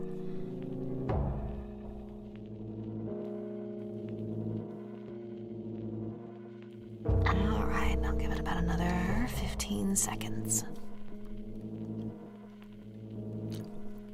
The funny thing is, the track I've got playing right now is from the Dead House of the Goosebumps game, so it's almost kind of foreshadowing. It'll be eerie if we do get the horror, the haunted house. Patty bullies us, and we bully Brad in return. The chain of bullying. Yeah, that's exactly it. Every group has a butt monkey, unfortunately, and it looks like Brad is this one's. All right, 5, 4, 3, 2, 1. Here are the results. Oh my god, 91% of y'all wanted to go to the haunted house. Okay, well, that's democracy for you. Haunted house it is. I shouldn't be surprised because this is a horror channel, but you know. Okay, here we go. You know what, I need to change this then. Yeah, that one's a little spooky. We'll do that one. Okay, let's see. Okay, so haunted house is 64. The House of Horrors. You have to see it. You just have to. I'll catch up with you guys later. You called Braddy. I called her Braddy, no. To Patty and Brad. I'm gonna check out the haunted house. You glance down at your map for directions. The rickety wooden bridge over to your left appears to lead straight there. As you start across the bridge, the wooden planks creak under your feet. Then the bridge begins to sway. You look down, way down. The bridge spans a deep, rocky gorge. Gulping, you grab the handrail. You move slowly. A strong wind blows up from the canyon below. The bridge is swaying wildly now, tossing from side to side. A massive spear of lightning splits the sky. Thunder rumbles so loudly you jump and lose your balance. "Help!" you scream as you tumble right over the side and plunge toward the jagged rocks below. How can you save yourself? We have two options. 1. Make a grab for the side of the bridge. Turn to page 46. 2. Flap your arms and try to fly. Turn to page 30. Goddamn. You know what? I think I read this as a kid. And I just had a massive, sleeper agent awakening of the right one actually being trying to flap your arms to fly. I think a gust of wind carries you up to the top. I remember being outraged of this because I always took these things really seriously when I was playing them. Okay. Well, no matter. We'll make a straw poll.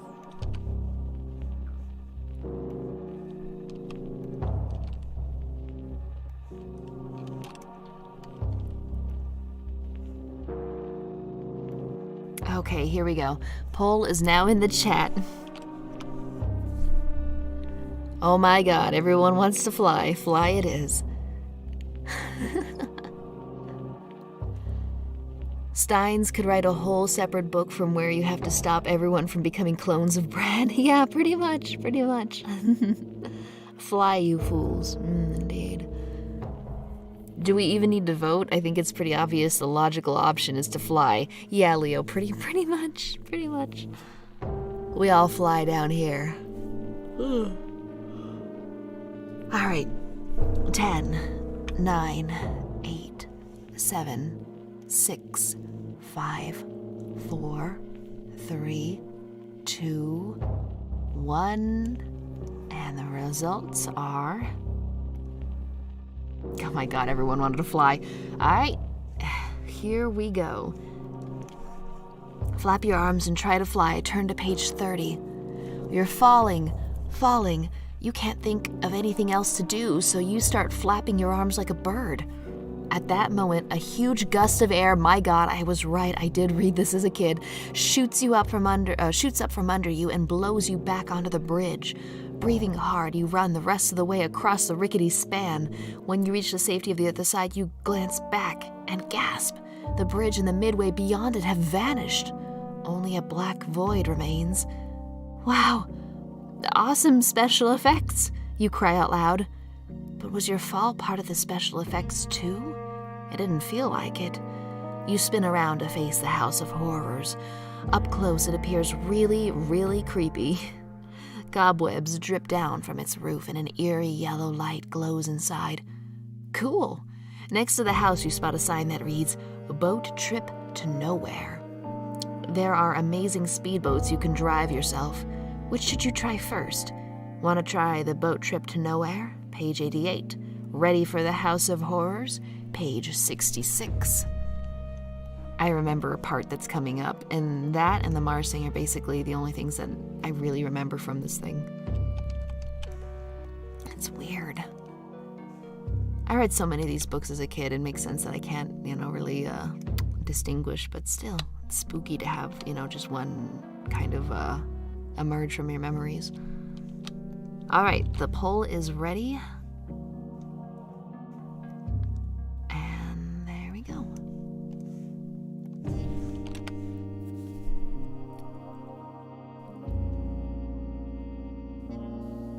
It's dumber than the space shuttle. Yeah, it's pretty dumb. But I'm sure it's no less deadly. Abandon your friends and go to the Maldives. I do hear they are lovely.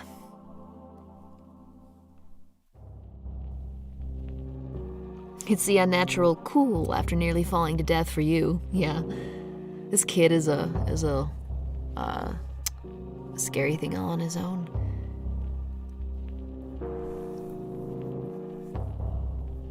Can't give up on the haunted house now. You've come too far. Flew too far. Oh, yeah, you're right, literally. Okay. 10, 9, 8, 7, 6, 5, 4, 3, 2, 1 and tallying the votes. All right, House of Horrors it is. Page 66, you guys will not be swayed. You want your horrors, clearly. Okay, here we go. You start up the brick path to the House of Horrors. Suddenly, someone sneaks up behind you and taps you on the shoulder. You spin around and jump back. Standing in front of you is a bony skeleton? Well, it is his month. And it talks. Don't go in there, the skeleton says, or you'll end up like me. You stare in terror at the hideous creature. Then you burst out laughing. Wow, you guys really want to make the haunted house totally creepy. This is gonna be great, you say. You're still chuckling as you push open the giant oak door of the House of Horrors.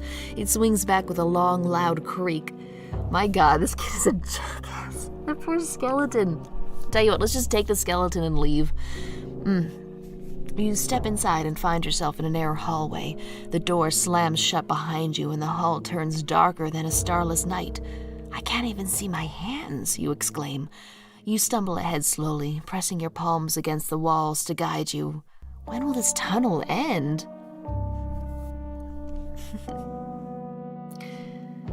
All right, look for a way out on page 80. You turn a corner and are instantly blinded by glaring lights. You are standing in a room of mirrors. Walls, floor, ceiling, all mirrors. Everywhere you gaze, you are met with reflections of yourself. You take a few steps forward and bonk. You hit your head on a solid glass. You move one step to the left and a dozen copies of you move in that direction. Totally dizzy, you close your eyes. Maybe you can find the exit with your hands. Keeping your eyes shut, you walk until your palms hit against another glass wall. Then you hear a voice. Come this way. Over here, it calls. You walk toward the voice. Bonk. Another solid wall again. God, it's Pokemon all over. What was that one gym that just had endless mirrors? Was it Violet? Or what was it? Oh well, somebody in the chat will know. You walk towards the voice. Bonk. A solid wall again. Finally, your hands find an open doorway. It leads to a mirrored hallway that goes left and right. Which way will you go?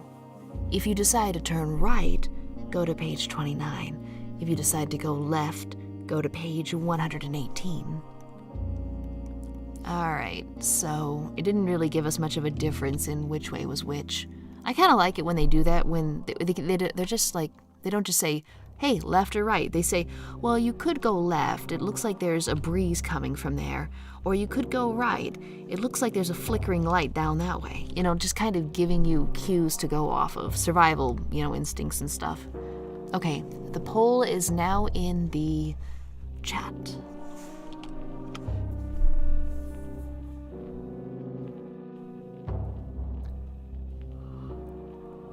Oh, fly over the mirrors. Fuchsia City Gym? Yeah, it probably sounds right. One of them was supposedly like full of glass or mirrors or something, so you would just have to kind of like walk around and you would get stuck. When nothing goes right, go left. Great song. Never heard it. Does sound good. Cursor Jan's stream. Yeah, I've been talking so much. I don't know what it is, but I don't know what it is, but heavy narrating takes it out of you. I can probably still go for another 10, 20 minutes though. Koga was a ninja, so it makes sense he'd use tricky stuff. Yeah, it must have been that guy. Alright. God, another yawn. Help! We're running out of oxygen here. Alright. 10, 9, 8, 7, 6, 5, 4, 3, 2, and 1. Alright, tallying the results. You guys picked to go left. 118. All night stream. My God. Only if I were like doing it for major money or for a charity or something. That reminds me, I still gotta donate that amount to the charity. God, it's just like every month there's a whole new disaster that you'd want to donate to. Okay. Jokes to death on stream. Someone sabotaged O2. Okay. Left. 18. You turn left. Somewhere ahead of you, you hear laughter. Is somebody there? You call out. Silence. You stare at your reflections in the mirrored hall. Am I trapped? You wonder. Am I in real danger? Or is this all a big, scary joke? Your heart begins to race. You inch forward a few more steps, moving toward the laughter. Slowly. Over here, a voice calls again. But now the voice seems to be coming from behind you.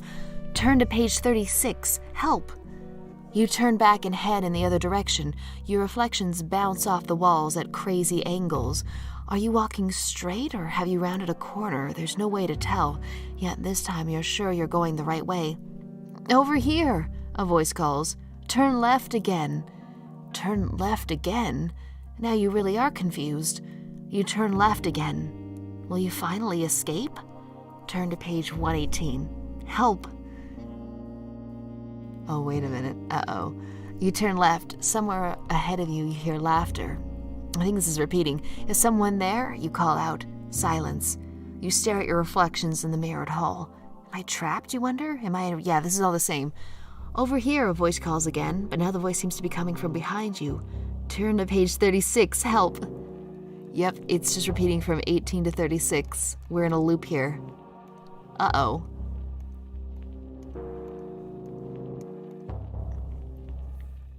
Yep, we're in an infinite loop. Well, tell you what. One, shame on all you that picked going left.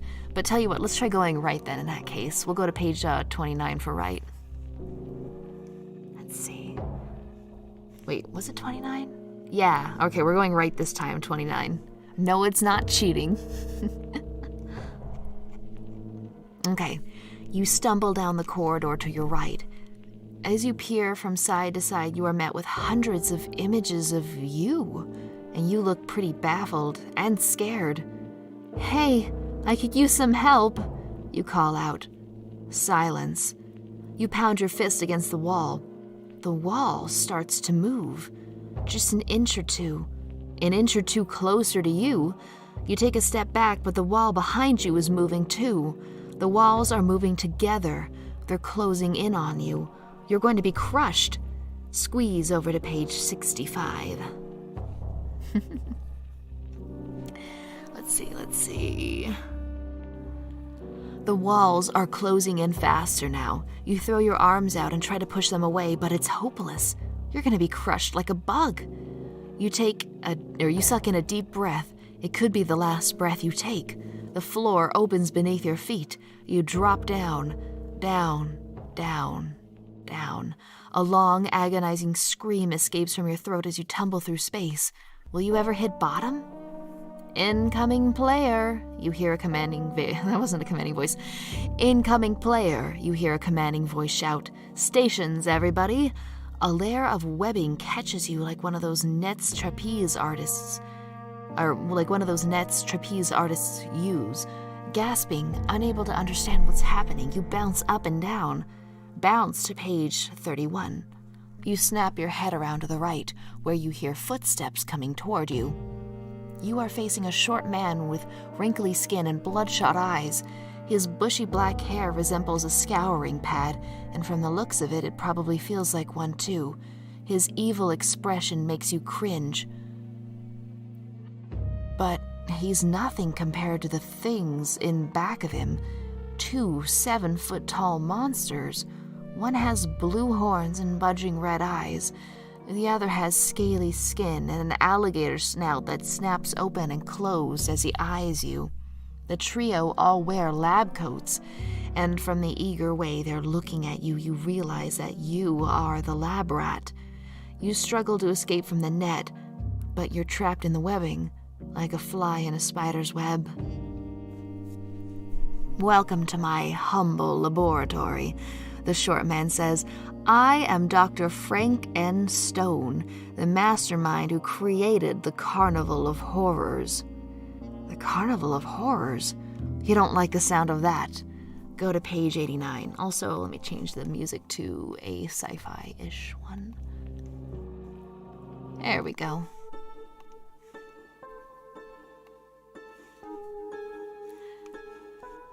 Let's see. Alligator, always. Wesker?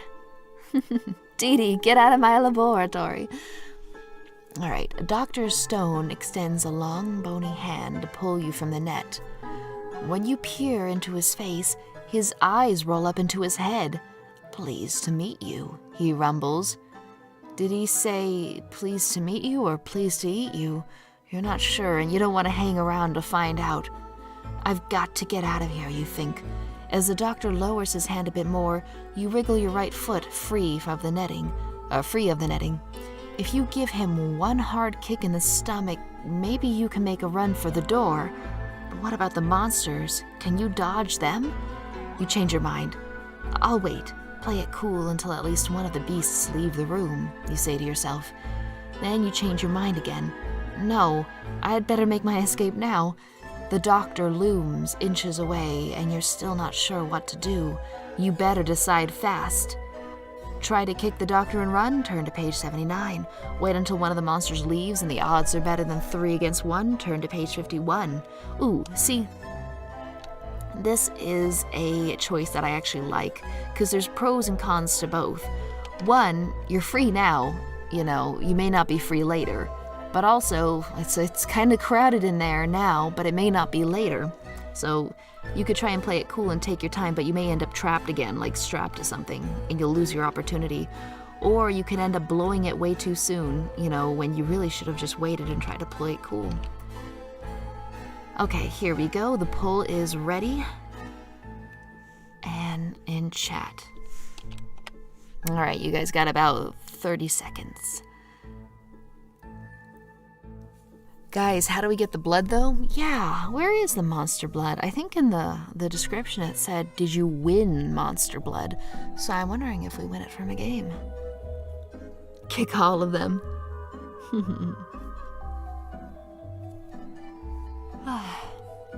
Pretend they're Brad, it'll strengthen your kicks.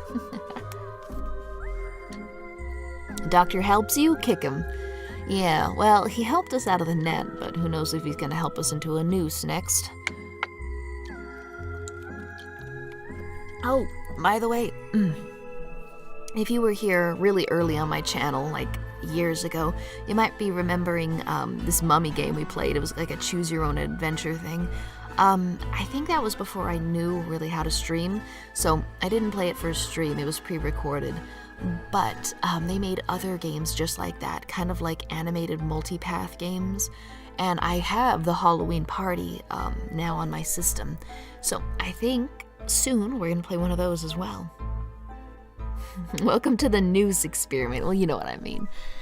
All right. 10, 9. Oh, you remember that mummy game? It was the whole month of your content. Good times. Yeah, that was a fun game. I mean, the game itself was kind of garbage, but it had character, and that's what I liked. All right, 10, 9, 8, 7, 6, 5, 4, 3, 2, 1. I don't know if I counted right. I was trying to read chat at the same time. Whatever. It's over. What are the results? Oh my god, it's 50-50. 11 votes each. 100% 50-50. Okay, well, tell you what, I'm gonna give someone out there in the chat has not voted yet. Go ahead and vote. Come on, do it. Be the tiebreaker. I'll go ahead and refresh it in like, I don't know, 10 seconds? 10, 9, 8, 7, 6. You get to vote, do I? Okay, tell you what, I'll refresh it now. If no one's voted, I'll be the tiebreaker. Oh, look at that, somebody voted. Oh, wait, no. There we go. Okay. Wait until the monster leaves. 51. Okay, so we're gonna play it cool for now. Nice, whoever broke the tie there. Very cool. Let's see. You know what? Hold on 1 second.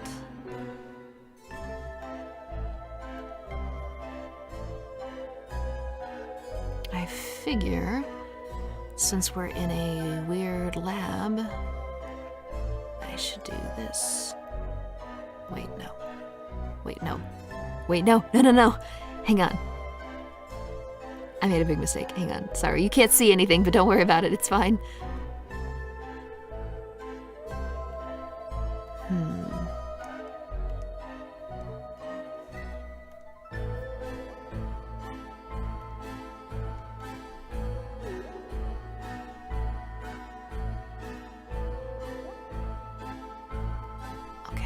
That's not right. Sorry, it's not even worth it for me to do this, but I'm trying all the same. I don't know, I was just trying to mess with the color, but I don't know if we're gonna be able to do that. Okay, we'll do that for now. Kind of spooky. Whatever. That was not worth the time it took to do it. Okay, so, wait till the monster leaves, 51.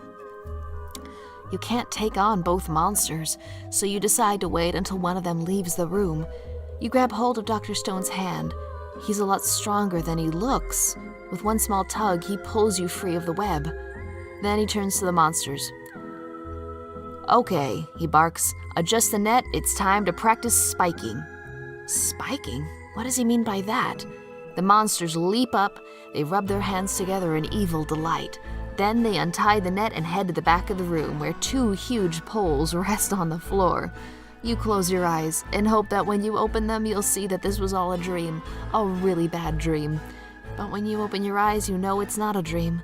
No, it's a volleyball game. The net has been tied to the poles, and guess what position you play? That's right, you're the ball.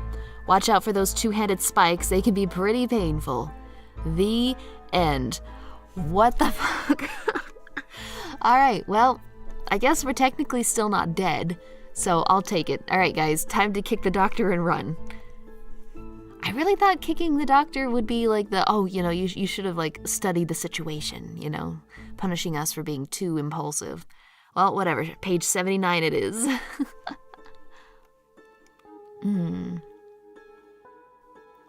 Let's see. Alright, so, the doctor leans over. He's so close now, his sour breath fills your nostrils. Then his fingertips brush your hand and pow! Your foot flies into his stomach. A direct hit. But nothing happens. He doesn't scream. He doesn't even moan. In fact, he doesn't seem to notice at all. He simply smiles at you. Now you're scared. Really scared. But you know you have to do whatever it takes to get out of here. You have to find your friends and escape from this carnival of horrors. You gather up every ounce of courage and strength you have and kick him once more, harder. And this time, something does happen. Big time. The doctor is Peggy Hill, I get that reference. Turn to page 67 to find out what. Thrumph! Your foot plows into the doctor's stomach again. But this time, it smashes right through it, and it hits solid steel. A crunch of metal echoes in the room, along with the doctor's screams. "Aye!" he wails like a siren. You gaze into the gaping hole your snaker made. Thousands of circuits and wires burn and crackle inside. The doctor is a robot.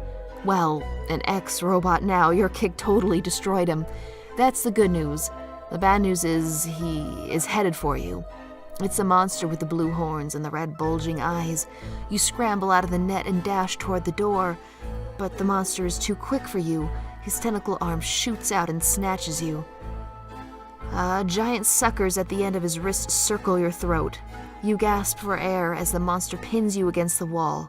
Can you free yourself from his oozing grasp? Thank God this is an American book and not a Japanese one. Page 91. The red-eyed beast leans against you now, pressing you hard against the wall. The monster moves his face close to yours. The jagged horns on the top of his head nick your cheeks. You can't bear it anymore. You bring your hand up and with all your might you shove his head away from yours. As you watch in horror, the monster's head rolls off its neck. The head tumbles to the floor and lands at your feet. The eyes glance up at you, and you notice his hideous lips moving. "That hurt," the head says. "That really hurt." He never finishes. You've destroyed another robot. Almost out of here, you whisper to yourself. Now all you have to do is slip by the crusty alligator snout creature guarding the door. "You robots aren't so tough," you say to him with fake bravery. "Oh, really?" the scaly beast croaks. "Well, maybe not, but what makes you think that I am a robot?" Turn to page 122. Boy, man, we killed 2 people. I mean, I guess not people, but The creature slides 1 step toward you, and with a burning stare says, I am not a robot. I am not going to shut down, so don't bother with any of your silly human tricks. Well, you could just ask him to divide by 0. I think that would figure out whether or not he's a robot. You stare at him. You study him hard. Is he lying? Is he a robot like the other two? Or could he be more dangerous? Your knees begin to tremble when you think about never going home, never seeing your family and friends ever again. Tears start to sting your eyes. Angry tears. No carnival, not even a carnival of horrors, is going to defeat you. You stare deeply into the evil eyes of the creature hovering before you. Robot? Real monster? You finally decide. If you think the robot, or the creature is a robot, try to knock his head off on page 81. If you think he's a real monster, or something worse, stay cool on page 110. Alright guys, what do you think? Monster or no monster? I'll make the poll.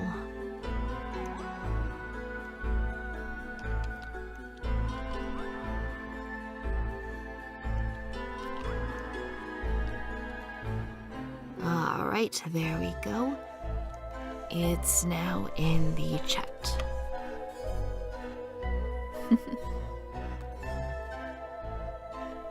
Everyone wants us to call the bluff.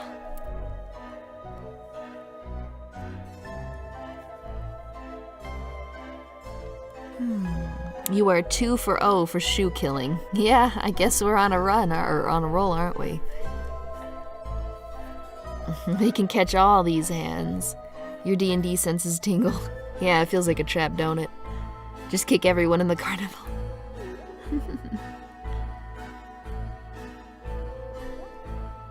If you're wrong, you can always save, scum. Yeah, but I haven't died yet, so I really am trying not to die. Oh well, it's in chat's hands now, I suppose. I'll give it another 10 seconds, I suppose.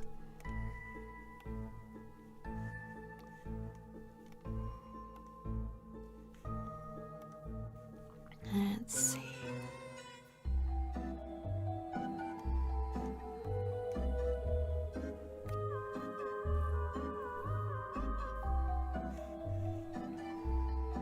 That's not right. Okay, there we go. We'll just pretend that never happened. Okay, here we go. The vote is in, and it says 54% think he's a real monster or something worse and to stay cool. Yeah, you guys are fearing a trap here, clearly. Which, hard to blame you. Alright, so if you think he's a real monster or something worse, stay cool on page 110.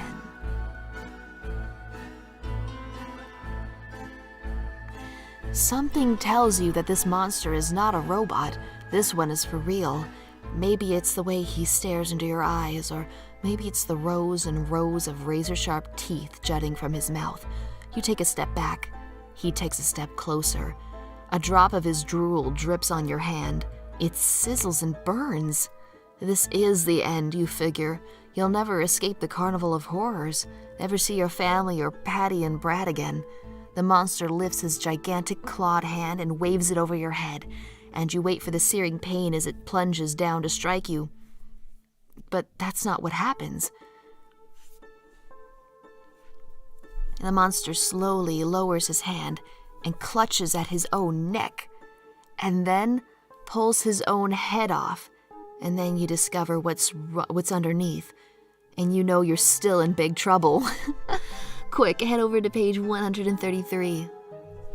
Those eyes behind the alligator snout, those beady eyes, you should have recognized them before. It's Big Al. What? So what, is he just drooling in the mask? Hey, you did a great job here, he says warmly. You've really got the stuff for the Carnival of Horrors. How do you figure, from us just cringing in the corner? Whatever. Alright, thanks, you mumble, but I really have to go home now. What's the rush? He asks, patting you on the shoulder. Aren't you having fun?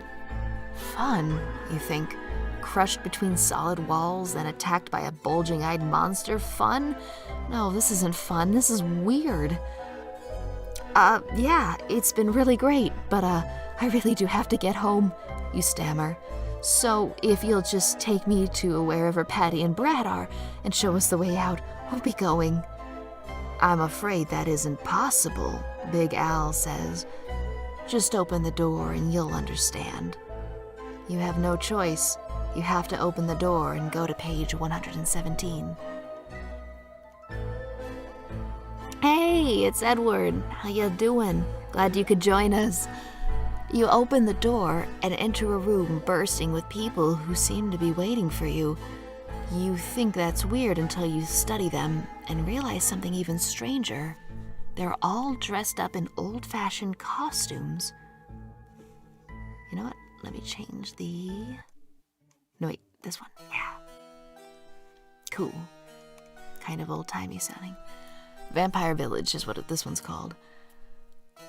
Welcome to the Carnival of Horrors, a tall woman with a red parasol says, smiling. Nice of you to join us. The Carnival of Horrors. The words send shivers down your spine. The one with the parasol whispers in your ear, don't you want to know the secret of the Carnival of Horrors? You nod yes. The Carnival of Horrors comes alive at a different place and a different time each night. Tonight we're in your town. Tomorrow we could be in another country. But every place we stop, we invite kids like you to join us. Thanks for the invitation, you say, but I gotta go. I'm sorry, the lady chuckles. You can never escape from the Carnival of Horrors, she says solemnly. Unless what? Turn to page 106. Social distancing, lady. Yeah. Unless what? You scream. Tell me. You can escape the Carnival of Horrors if you leave before closing time. When is closing time? You shoot back. When the last ride stops, the lady whispers. At midnight. You glance at your watch, 11:40, 20 minutes. That's not so bad, but how do you get out of here? As if the lady can read your mind, she says, there's only one right way. Then, all around you, the crowd begins to chant. Only one right way, only one right way. They repeat it over and over again. What is it? You scream. Which way? It's useless. They're not going to tell you. But it's not midnight yet. There's still time to figure it out. Until the floor begins to tremble and the walls begin to shake. Earthquake? Turn to page 42. All right, we'll try to make this the last run. I think, unless it's like a really disappointing ending, whatever ending we get here will be the final one of the night. Oh, you know what? What am I doing? I need to change the... There we go. All right, since we're back in the main carnival.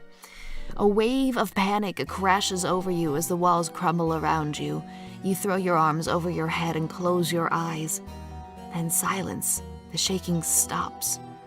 When you open your eyes, the room and all the costumed people have vanished, and you are outside in the rides area. But the biggest surprise of all is you spot Patty and Bread. Bread? Did I just call him Bread? I'm so tired. I'm starting to slur my words together. I'm not used to talking for so long. Sorry about that. Boy, am I glad to see you, you say, racing over to them. Where have you guys been? Brad shakes his head. You wouldn't believe the rides we were on. We've got to get out of here before midnight, you say. Quickly, you tell your friends about the warning from the lady with the red parasol. No problem, Patty says. Look, I'm sure the exit is right over there, past that ride called the Hall of the Mountain King. No, it's that way, near the sign that says Halloween Express, Brad insists. Which way do you think is the right way? Halloween Express or Mountain King? All right, looks like we've got another poll going. Careful, guys, this is going to be the last ending of the night. Let's see.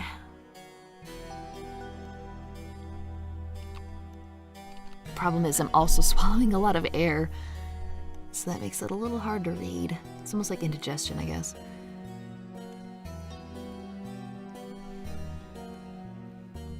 Tough choice. Brad's an idiot, but so is Patty. I know, right? All right, there we go. I'll give this one 40 seconds.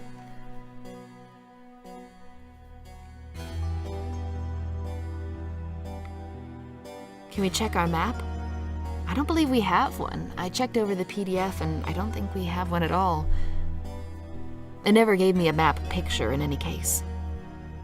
Eating air is how you be more morally superior to vegans.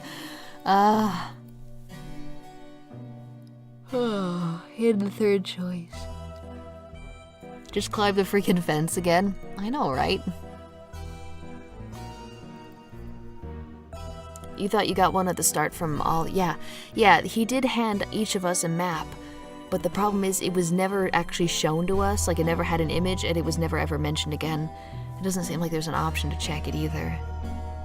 Plus, I have a feeling it's doing some mystical stuff where it's, you know, closing itself off like a maze to try and keep us there. Ah, throat's sore. Oh, you know what? Let me change the...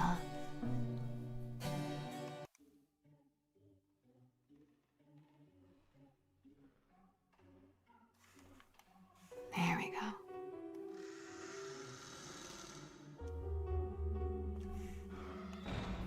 By the way, some of these tracks seem to have different volumes, so if you get one that's too loud or too quiet, don't be afraid to let me know.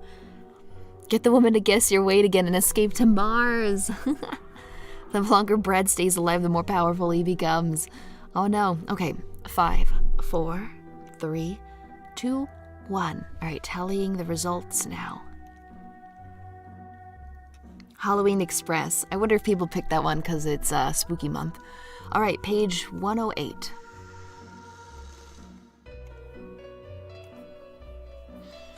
We've got to get out of here. It's almost midnight, you say as you run toward the Halloween Express ride.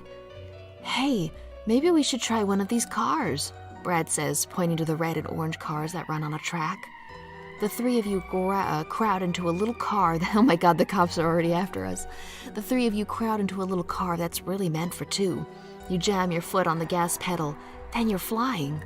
All right, Brad cheers. We're on our way home. Hey, I wonder why they call this Halloween Express, he asks. You turn the wheel sharply to the left, and then you know why. Speed over to page 54. Kick Brad off the car. Spookality. Your Halloween Express car pulls up in front of the cottage, and a car... Oh, wait. I'm gonna try that sentence again. I butchered it. Your Halloween Express car pulls up in front of a cottage, and the cottage door opens with a creak. You all jerk your heads up to peer at the door. You see a skeleton wearing an evil smile, and he lunges right for you. Trick or treat, he screeches. Then he stretches out his bony hands to snatch you. You pound on the gas pedal, and the car shoots forward out of the skeleton's grasp. Your heart begins to race as the car speeds out of control. You tear through an eerie forest, speed past more cottages, but you still don't see a way out. And then it comes into view. A service exit. All you have to do is stop the car, jump out, and scramble through the fence, and you'll be free. You check your watch. 5 minutes to midnight. Oh no! Patty screams. Quick! Turn left! Don't stop! Turn left and go to page 83. You squint hard at the road ahead of you and see why Patty wants you to turn. There they are, the people in the old-fashioned clothes, only they don't look the same. Some have green flesh, some are deathly white, the rotting skin hangs from their bones, and they're all reaching out, reaching for you. Turn! Turn! Patty yells. You spin the wheel sharply to the left to avoid them, but you can't dodge the ghostly creature that's rising above you. He's 10 feet tall, with arms so long they scrape the ground.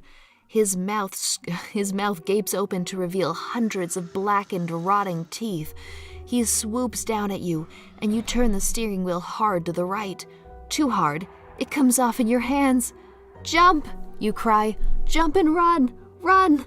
The three of you leap out of the moving car, but are you fast enough? That depends on how good your reflexes are. Try this test and find out. Oh god.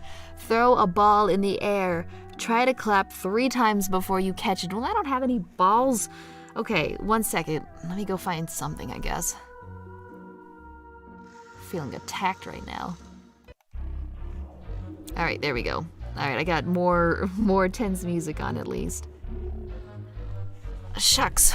Well, I do have a flashlight, but that's gonna conk me really hard. Okay, you know what? I got this. Chapstick. Okay. I'm gonna yank my headphones out. I can already feel it. Change position here. All right. Throw a ball in the air. Try to clap 3 times before you catch it. Okay. All right. I'll throw it high. Got it. I got it. I got it. Okay. I actually did that. Cool. Scratched the crap out of myself. Oh. All right. All right. We got this. We got this. All right, guys. We live. We live. Let's see. This music's a little upbeat for some reason, though. Here we go.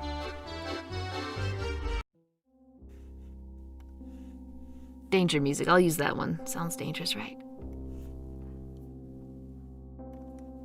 Okay. All right, so I was able to do it, which means let's go, right?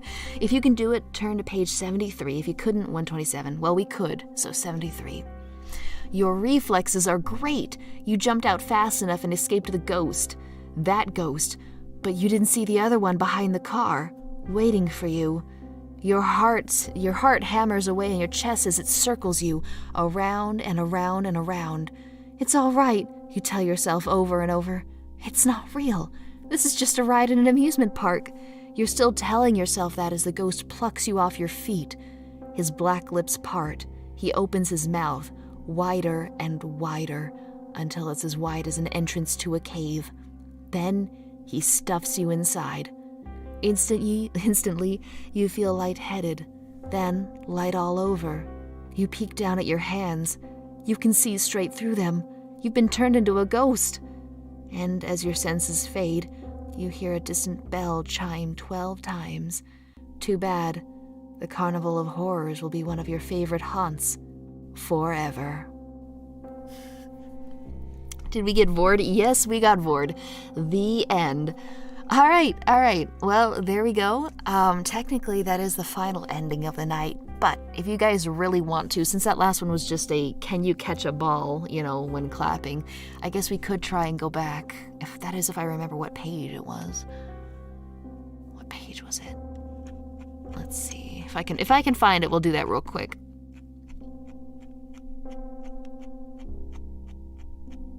Here we go. Okay, I did find it. Do you guys want to try for one more ending, I guess? Let's see. Are you taking the piss? Nope, 100% that was the ending. Did not expect that. Okay, yep, 127 if you're not fast enough. Okay, tell you what, we'll go for one more ending. Yeah, just a little lighter ending to end the night on. You're not fast enough to get away from the ghost. You're running now, but the ghost swoops down in front of you. You plow into him and pass right through him. The carnival people are swarming after you. They don't want you to leave the carnival. Hurry, you yell to your friends. Only 3 minutes to midnight. You dash off in one direction, then another. The carnival people are approaching from every which way. They carry torches with flames that leap high in the air. You steal a glance at your watch. 11:58. We can't let them catch us, you scream. Let's hide. But where can you hide? Up ahead you see a gigantic cannon. All three of you could fit easily in there. You also spot a baby ride, the baby choo-choo train. Maybe you could squeeze into that. Quick, pick one and hope for the best. Cannon or choo-choo? All right, guys, this is the ultimate choice. Do you want to do the cannon or the choo-choo? I think I have a feeling which one you'll pick.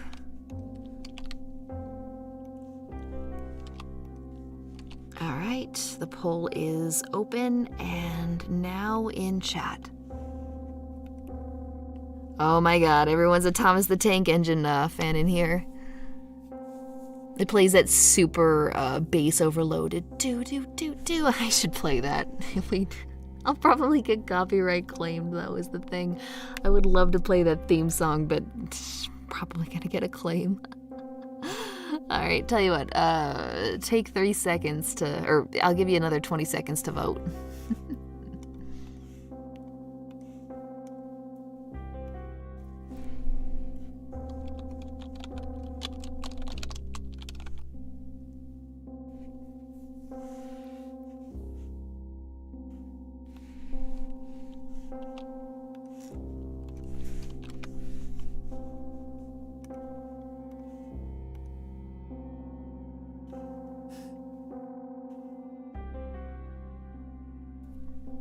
All right, I'm gonna mute the audio for just a second.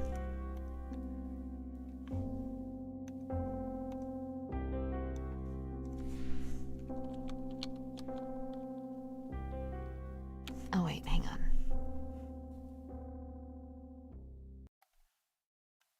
All right, there we go. I had to mute this. I don't know what I'm doing. This is a bad idea. What am I doing?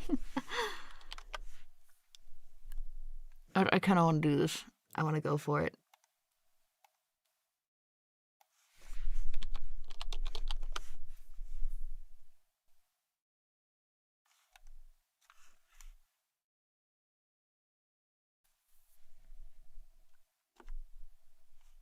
Oh my god.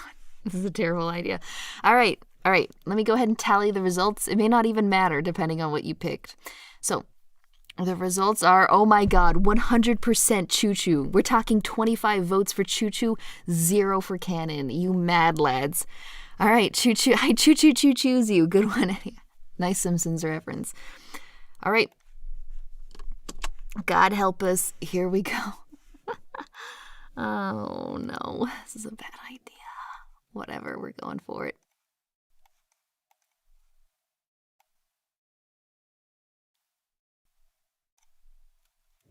All right, here we go. That's ear garbage, but I'm gonna go for it.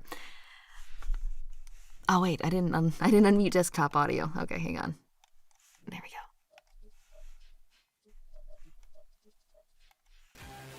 All right, Choo Choo 128.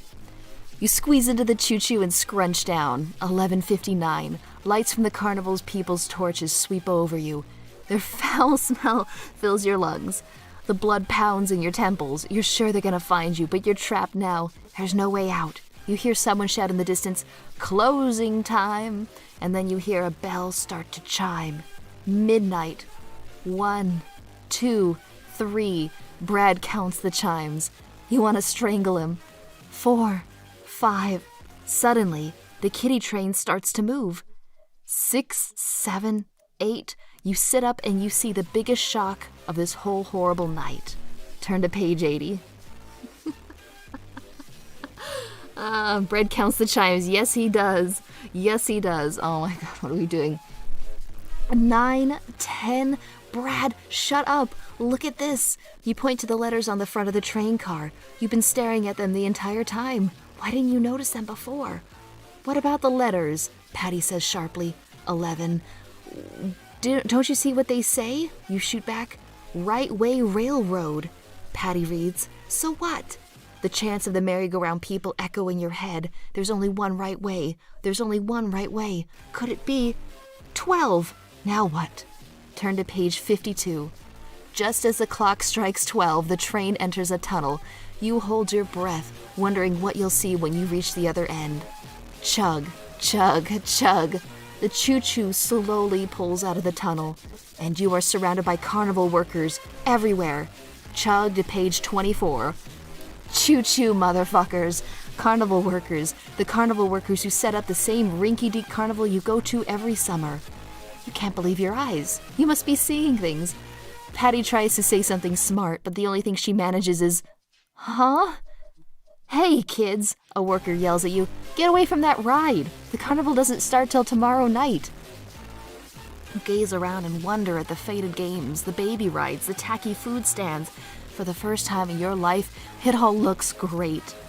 We'll be there, you shout as you head for your bikes. This is the greatest carnival I've ever seen. The end. All right, that is it. Somehow, on the baby choo-choo train, we did escape. All right, let me go ahead and turn off that. As mimulous as it is, it's also painful. Okay, we did it, guys. We fucking did it. Yeah.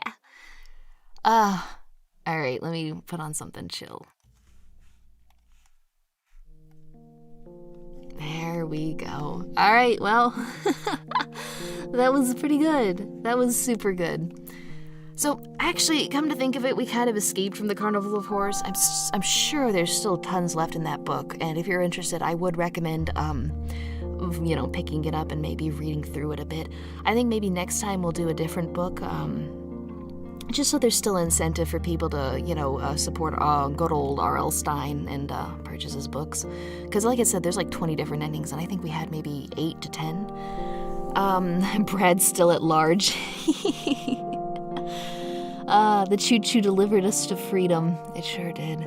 Unfortunately, Brad lives, so a fear of victory. My God, people are out for Brad's blood tonight. Chill, that was lo-fi train music. Well, if you like it, that was a 10-hour version, God help you, so you can always find it. Dude, I wasn't even allowed to watch it without, it was age restricted for some reason. I don't know why. It was forbidden train music, I see. Come to think of it, this book punishes the reader's skills. First the math test, and then the throwing of the ball thing. Yeah, you're right. And it also punishes you if you try to flap your arms, or if you try to actually grab onto the side instead of flapping your arms if you go off the bridge. That was one thing I remember frustration with this book when I was a kid. So, yeah, kind of weird. What about the blood in the candy bar? Yeah, I don't know, man. I guess it was just a free candy bar. The problem is that you would have to split it 3 ways between you and your Siamese twins. You saying you don't hate Brad? Brad's just a wimp. I hate Patty. I hate Patty more than anyone else. Let's see. Imagine if the ending actually uses the whole 10 hours of the choo-choo noises. This book loves the dumb and the chunky. You're right. The only way you would have passed that Marsing is if you were underweight or overweight. So, or in my case, an adult. Let's see, the book caters to the mediocre. Oh, the blasé. We got the true ending, people. Was that the true ending? I don't know. It was a good ending, though. That is one thing I really like about the ending, is it did favor the baby choo-choo train. Like, they spend the whole time, complaining about how boring and safe it is. And then that's the one that takes them back to their boring and safe reality. So, dropped my chapstick. Hopefully that wasn't deafening. So yeah, I do like the cyclical nature of it, symbolism. So, good stuff. Let's see. It does seem a very R.L. Stine for an ending. Yeah, it does. Okay, so next Choose Your Own Path book we do will probably be Blood Island. I just have to order it, so it'll be coming in at some point. Another thing is, I got a really, really cool old game. It's gonna blow your minds. It's freaking Alone in the Dark on meth. I'm not even kidding. I saw like 5 minutes of it, and I was just like, okay, I gotta play this. Old game though, it's from like late 80s, early 90s. What else? We gotta finish Gregory Horror Show. I was planning on watching the 3rd season, but we really don't have any time for that. Maybe tomorrow. I'll set like a stream countdown and then just take everybody over to watch the third season, because I really want to watch the 3rd and 4th seasons before we get farther into the game. So we got Blood Island, Gregory Horror Show, and then also an animated Choose Your Own Adventure called The Halloween Party. It's by the same people who did that Ratchet Mummy, Resurrection of the Mummy game that we played years and years ago. So we got a lot of things to do for Halloween. I don't know how quality any of it will be, but hopefully we'll have fun. And by the way, it's been 2 hours and 25 minutes. Thank you to everybody that stuck with us, and I hope you all had fun voting. I'm sorry if a lot of the things you voted for didn't go that way. But I highly recommend grabbing that book and seeing if you survive. You can get it in I think Kindle form, and I think still a physical copy for pretty cheap on Amazon and other places. So let's see. What about the rats? Here for another better birthday bash. Oh my God! I just flashed back to that song. I know that song, the Germa's Rat song. I've got that on my phone. If you like rats, if you like those rats, you're actually gonna see some in that weird old game we're gonna play soon. So, yeah. All right. Joke is on you, Cursory. 132. Do it again. There's no reason to use a time machine at this point in time. But yeah, that was a pretty good loop. The ending made this way better than any book. Well, I'm glad we all like it. I'm glad we're all in it. I'm the big rat that makes all of the rules. That is a good song. I'll have to play that when the rats show up in that weird old game. Everyone should know what Germa's Rat song is like.